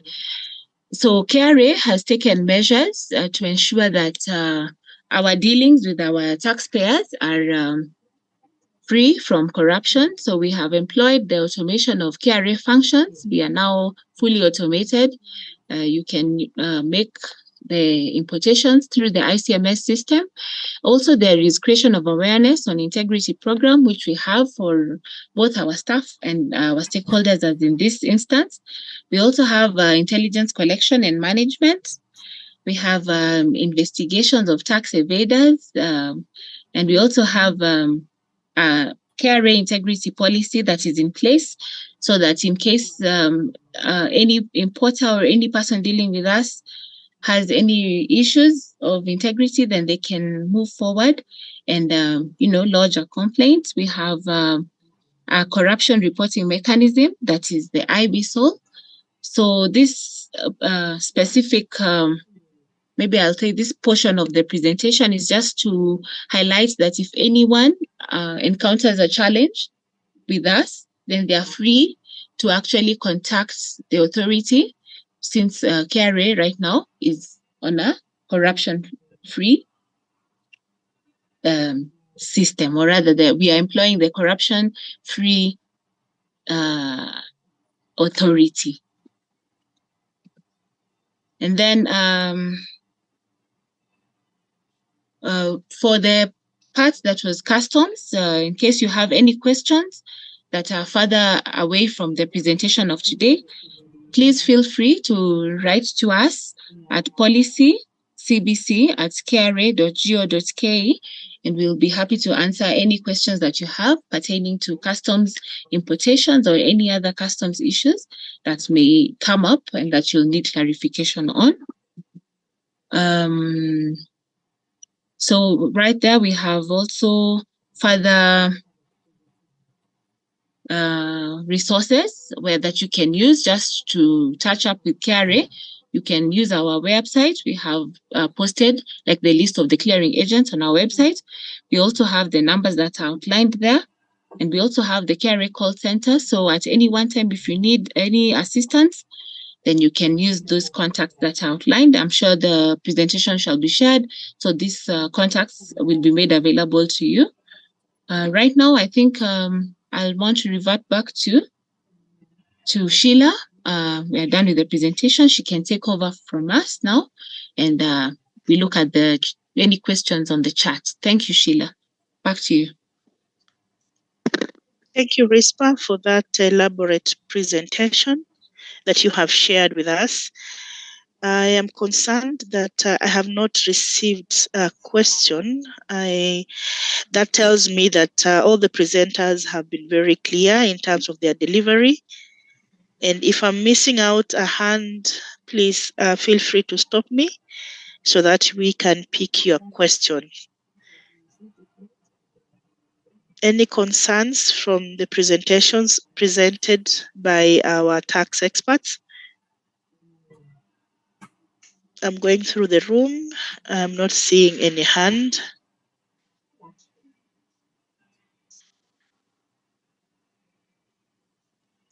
Sorry, Sheila, I'm still around.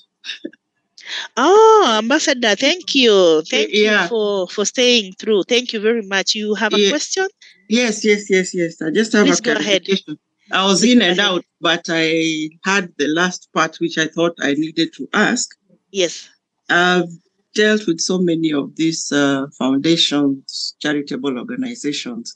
And when I came in, I saw one question of tax exemption on these donations that they bring. In fact, there's a letter I'm halfway drafting to you guys through MFA to consider that.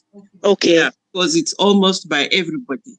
And all of them were bringing free uniform, free medication, whatever it is for the needy. Okay. What's the formula, or is there a way that it can be worked so that they get that tax exemption? Okay. Thank you, Ambassador, for that question, which sits with domestic taxes. And I will invite Evelyn to respond to it. I see a raised hand. Jennifer, you want to unmute and ask your question? Thank you so much, Sheila, for this session. Just a quick one, and thanks to Balozi Judith for asking that question. That was one of my questions on donations and charity organizations.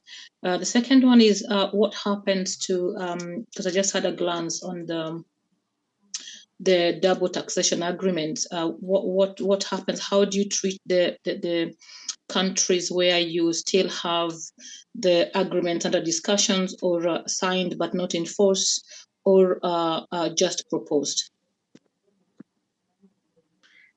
Thank you. Thank you for that question. Any other person? Maybe a last one before we can invite Evelyn to come back to the floor. If none, then we'll respond to those two for now. Madam Evelyn, are you able to take the two? One is the exemption for... Yes, yes. The first question was on non-profit, exemptions for non-profit entities. And then the second question on DTAs in places where the country has not signed any agreements. How do we how do we accord our support to those areas that are affected? If you can take the two questions. Thank you, Sheila. Then maybe after this, we can give Macmillan a chance. I think she's posted there, or he has posted there on the chat section. On the first question, maybe I would like for Balozi to just make a clarification whether it is donations, meaning they're items the diaspora, our brothers and sisters in the diaspora are bringing into Kenya as part of maybe donation to schools or to any other organization, or it is organizations that they've already formed here in Kenya for which they do these charitable activities. So with that clarification, when it comes to importation, then it would be customs to respond to it. Maybe Balozi, you can clarify? Actually, the way you put it, it's really both, but the one I'm concerned about, yeah. Okay. And Janvier is here. So maybe she could clarify more. But I know these are some of the diaspora. There are diaspora here. They are giving goods to the schools who don't have, and I hope it's clear. Okay, then I'll take it where, for example, the diaspora persons have organizations. We call them maybe non-government organization or other charitable organizations formed here in Kenya. And so the activities they are doing is to maybe alleviate poverty or distress here in Kenya. Then we have a provision in the Income Tax Act allowing for tax exemption, such that in case they are getting any donations or grants for purposes of running that kind of business or activity, then such donation or such kind of income that may accrue to the company or to the organization will not be chargeable to tax. And so we have that provided in the Income Tax Act. It is our first schedule, paragraph 10, where the Domestic Taxes Department has come up with an elaborate application form and checklist and guidelines that we can find on our website. So I'd invite for you in the diaspora to engage our website on the guidelines on tax exemption. You will find it there for income tax exemption. And so it's very elaborate. Yes. Yeah, and sorry for what about if they're just the judge? Yeah? They have through their foundations various, and they're helping the needy in Kenya, and they're bringing those items which they are not going to sell, but they're giving those. They're giving them out. Yes. They're giving those institutions. So it is these particular institutions that are the same applies, because it is the person, the recipient, is the one that needs to seek exemption. And that is where now I would want to look in customs, because these are items that are coming in as donations by maybe a separate body to a particular body or organization here in Kenya. And so the customs will now provide for purposes of exemption from custom duties and custom taxes. So I'd maybe ask a presenter from customs to just touch on that. Onesmus, maybe, or Peter. Yeah. Good evening. I think I'll respond to that. Donations generally are not exempted. The goods that are exempted are listed in the 5th schedule of ECMA, and Part A is very elaborate. So goods that come in as donations are not in that particular list. So we do not have a basis for exempting donations. However, for donor agencies with the bilateral or multilateral agreement with the partner states, then goods that come through those agencies are actually exempted. However, this is subject to approval by the National Treasury. So any other kind of donation will not be exempted. They are subject to duties. Thank you. Balozi, I believe that is clear now. So for domestic tax purposes, is the organizations here in Kenya seeking for exemption for any income they will be receiving or making, but then all that income is going to be used for charitable activities in Kenya. Well, it's not quite clear, but I will engage further and research more, because I really need to be clear to respond, because I have so many who I need to give that information. Okay. Yeah, okay. Thank you so much. Then At least I have an idea now.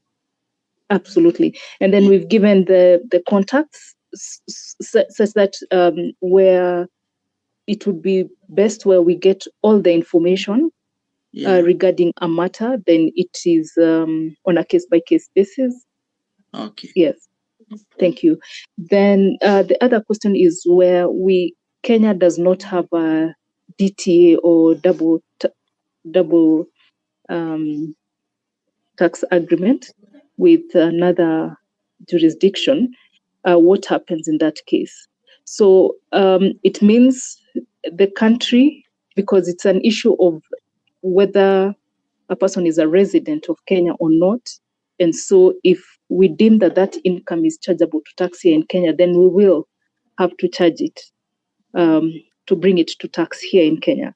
So, and the reason I think we are seeing Kenya getting into many discussions with other jurisdictions for purposes of getting the having these double tax agreements to avoid, that load on tax on businesses or individuals. When it comes to employment income, for example, you are employed in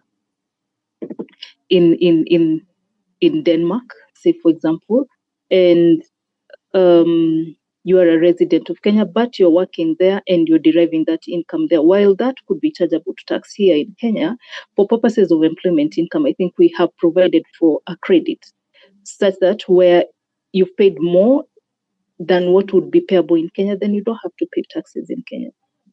where you have paid less than what you would have paid in Kenya, then you will pay the difference. That applies only on employment income. For business, where we can deem that you derived income here in Kenya for a business that you're running, then you will have to account for such the taxes here in Kenya. But where we have a double tax, of course, it will be different. You'll be allowed credits where applicable, but where we don't have a double tax, then you might suffer double tax if that other country would want to impose tax because of residence. That would be my comment for now.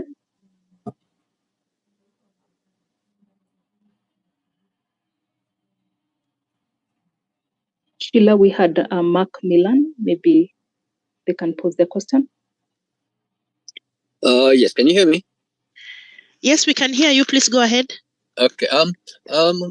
Sorry, I think I got the back end of one of the presentations.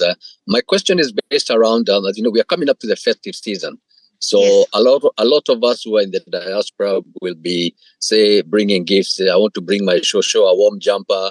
And from what I understood is that gifts are going to be taxed. So is that what we are saying, that if you bring a jumper for your shosho, it's going to be taxed?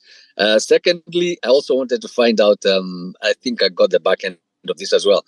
As a Kenyan who's resident in diaspora, who's coming home for holidays, and my personal clothes collection is more than $500, was there an implication that I would have to pay duty on my own personal clothes because they're worth more than $500, or did I get that wrong? Thank you, Macmillan, for the two questions. I'll invite Eric. Eric, please respond to those two. Okay, thank you. Like donations, gifts are also subjected to tax, because we actually, the only things that are exempt are the things listed in the fifth schedule of ECMA. So gifts are not listed therein, so definitely they'll be subjected to tax. Yeah, then with regard to 500 USD limit, we are not saying that your personal clothes will be taxed if the value exceeds 500 USD. However, what we are saying is that if you have new clothes that would appear to be more than an acceptable limit, like say you can coming in with maybe 12 suitcases of new clothes, 35 pairs of new shoes. You see, ordinarily, because these are your personal belongings, which we expected that were the things you are using normally when from the country you are coming from back to Kenya. So having like 10 suitcases of new clothes would actually beat logic of trying to tell us that these 10 suitcases, you are actually using them, and clearly we can see that they are new. So those are the limits that we are talking about. But of course, this is subject to verification at the point of entry. The proper officer will conduct physical verification and confirm if these clothes, shoes, or whichever personal belongings appear used. If it's satisfied that they appear used, then they will be exempted from taxes. Thank you.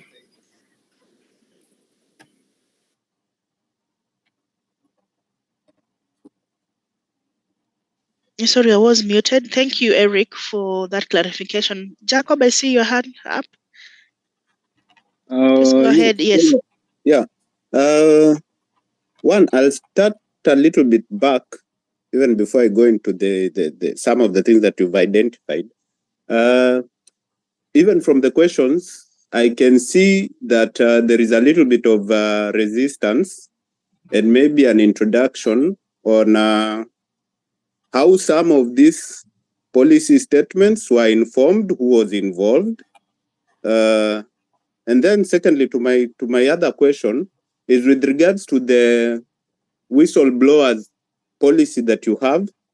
Do you also have a protection policy against whistleblowers? taking into consideration that you are also asking for things like their addresses, so they are easily accessible, or how well will they be protected? Then the third one, is it that we are making an assumption that for a person in diaspora, they will be having one car, and that's why it's only allowable that they can transfer one car when they are coming to live or to stay for a longer period? Or how do you deal with such in a case where one had more than one car? Thanks. Thank you, Jacob, for your questions. Jason, would you want to respond to the one on policy formulation, how the process is involved within KRA? Are you in a position to speak about the whistleblowing, how we treat our whistleblowers, and what rewards we have? And then Customs will speak on the exemptions regarding the one car in regards to returning residents. So Jasan, you go first, and then Eric will come after. Thank you, Sheila. On the policy statement, I'm not sure if he's asking how Kenya formulates the tax law or the tax policy. I'm not so sure what he meant by. I think he was asking about the involvement of Kenyans, particularly Kenyans in the diaspora, when we are coming up with certain rules and regulations. Okay.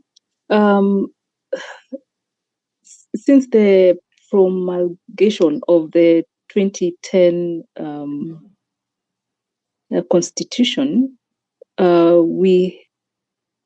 it allowed for public participation, and anytime we have any changes in law or in regulation or subsidiary legislation, we usually have the public invited to give their comments in writing, maybe to the National Treasury or to any other body that is responsible for that purpose.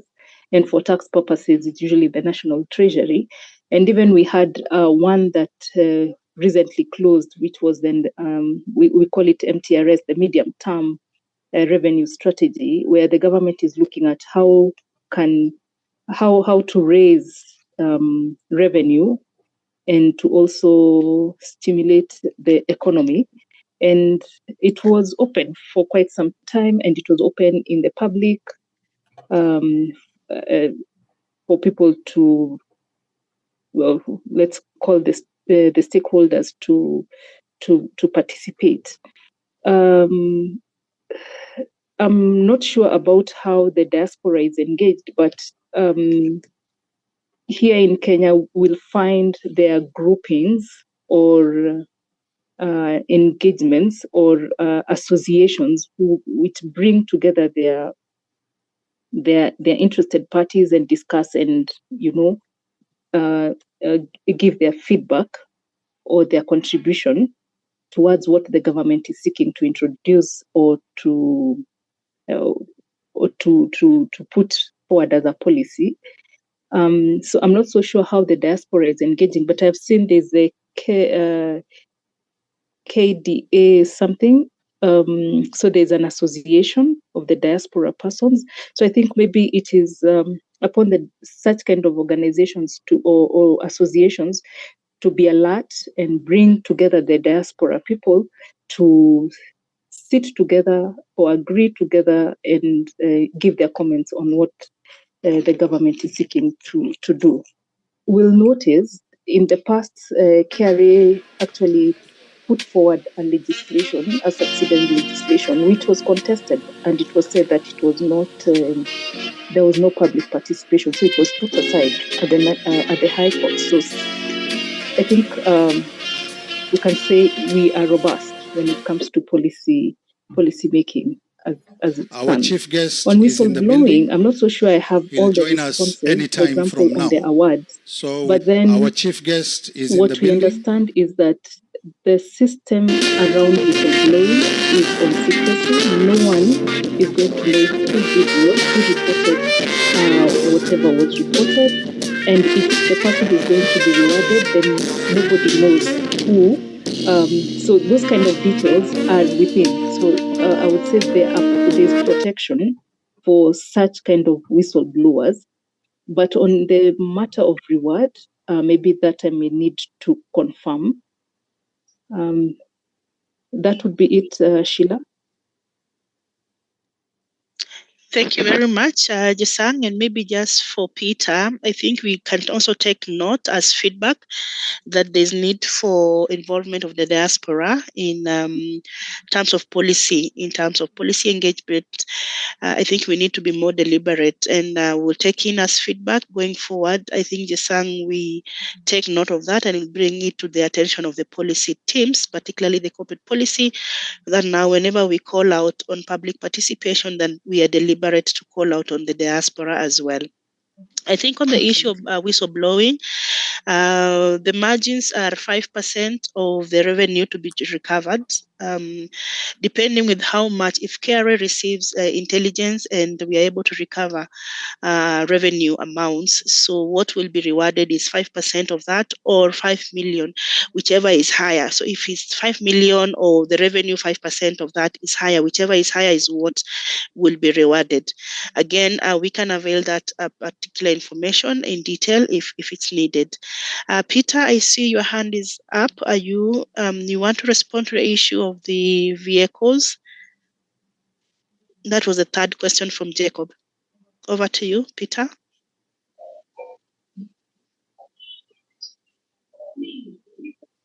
As we speak, percentage kubwa ya Wakenya ni wale maybe Eric, you could go. Mambo ya KRA. Watu wanaona Sorry, I wanted to respond on the issue of motor vehicle.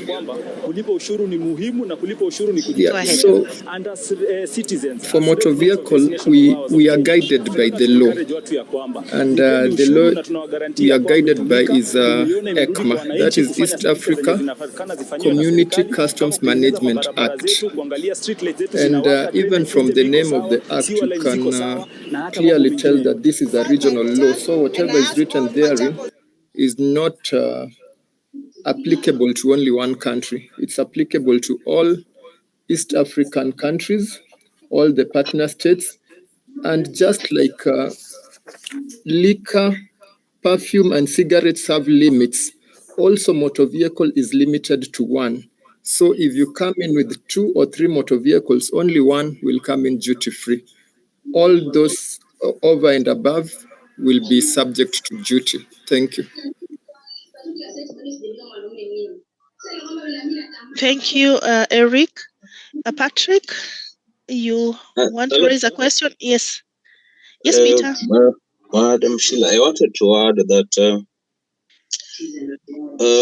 for the provisions which have been given, there is the participatory process in legislation, as has been indicated, and even if you check for this for the next financial year, already the CS Treasury is seeking input.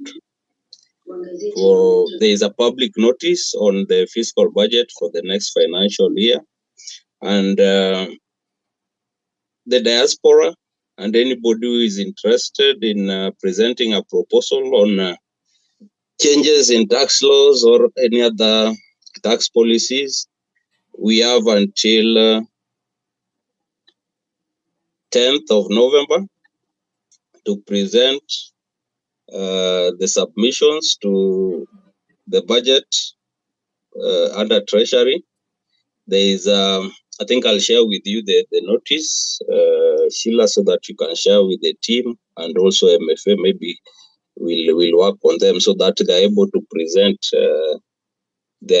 any considered tax proposal, any justification why they need the legislation to be amended, and how that is going to benefit the country or to solve a noted problem either in law or in its implementation. If we go back to the the issue, as Eric has raised, for the exemptions which are provided, if you're having the law is the one applicable for the whole of East Africa. So it's not just a Kenyan law, but for the sake of our diaspora team, the exemption is only on one vehicle. That does not stop you from bringing even 10 or 50 vehicles. Only one will be brought in duty-free. The rest, you'll pay the normal taxes. So we've not stopped anybody from bringing back home as much as they want, so long as the vehicles comply with the standards of the country. The same as if you have something, a gift for the church, a gift for your friends, again, you are allowed to bring them, but you will bear the cost. They don't come in duty free. You will bear the cost for their importation. And so many people have had that challenge when said, no, these are donations to the church for poor kids and the like. Some are sent, some are at the port. And because of that gap in information, where people think if it is a donation, then we'll just pick them from the diaspora, then send them to Kenya. Somebody, the consignment arrives, the church is informed, they go to the port, they find the tax liability is so high, they cannot even afford even 20% of it. So that is the position as is currently. If there is a good justification, because some of these exemptions were there before, but they were removed because of, again, when there is abuse, the government has to step in to correct that. So if there is a justification to reintroduce them, then it is the team, again, to present the proposals so that they are considered on their own merit during the budget making cycle. Thank you, Sheila and the team. I submit. Thank you, Peter, for providing that clarification and more information. We'll be happy to receive the public notice so that we can share it with the ministry for their onward, circulation with the Kenyan mission, so that now we can have widen the participation scope by as many Kenyans as possible. So I'll touch base with you early morning tomorrow so that we can have that public notice. I see that our colleagues are dropping off. I wish to request that we bring this meeting to a close. Even as we are closing, we do not want to close any matter still outstanding. Our offices still remain open. I will share our contacts at the end of this session so that you can always stay connected or in touch with us. But before we wrap it up, I would like to invite MFA, the Ministry of Foreign Affairs, Ministry of Foreign and Diaspora Affairs, to kindly give your closing remarks. And then we'll invite Madam Margaret to give on the part of KRA, and then we'll bring this meeting to a close. Mr. Makoha, if you can hear me, kindly give us your closing remarks. Thank you, Madam Sheila. And thank you for the fruitful engagement we've had with our diaspora. What we'd like to assure you is that this is part of the engagement. And as we indicated earlier in the opening remarks of the CS, we are open to conversation. We are open to discussion and any new ideas. We welcome expertise, and especially in areas of our 6 mandates on how best we can work with the diaspora in realizing our mandate.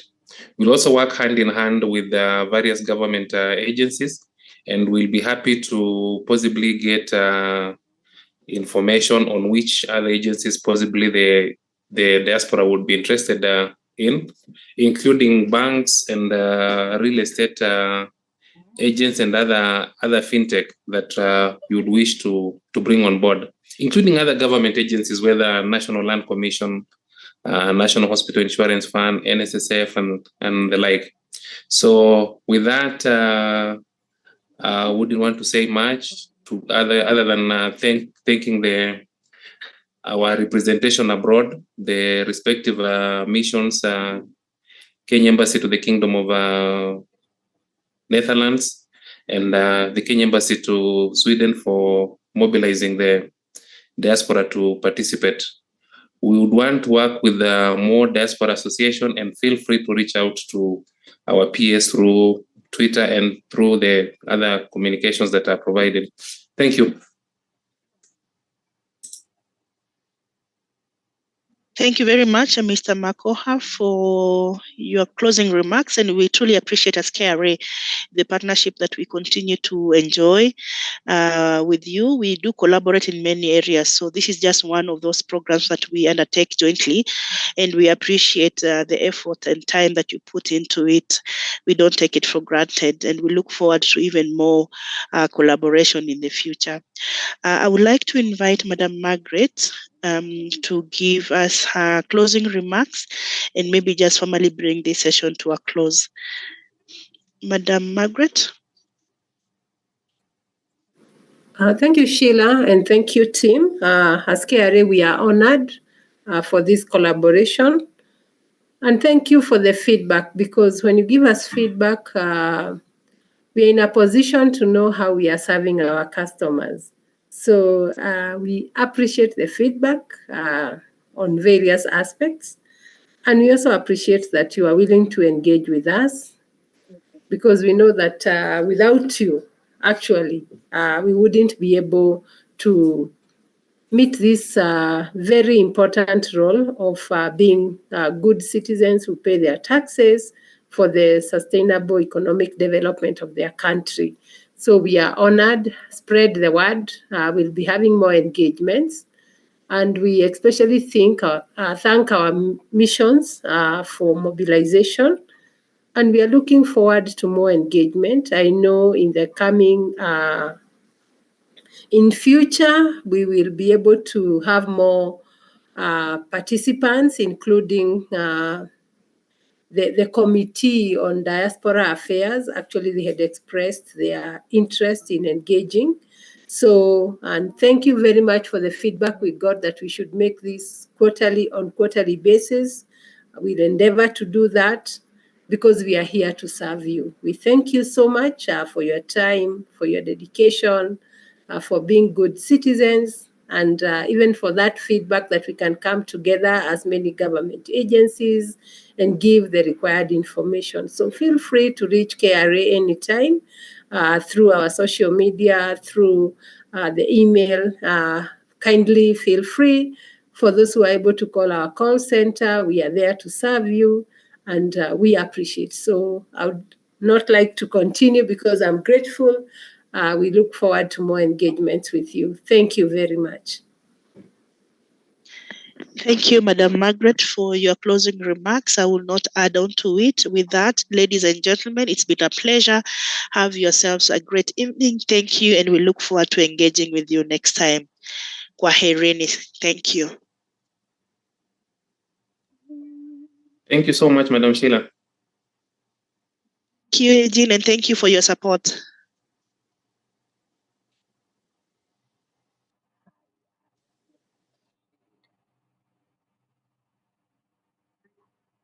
The recording has stopped.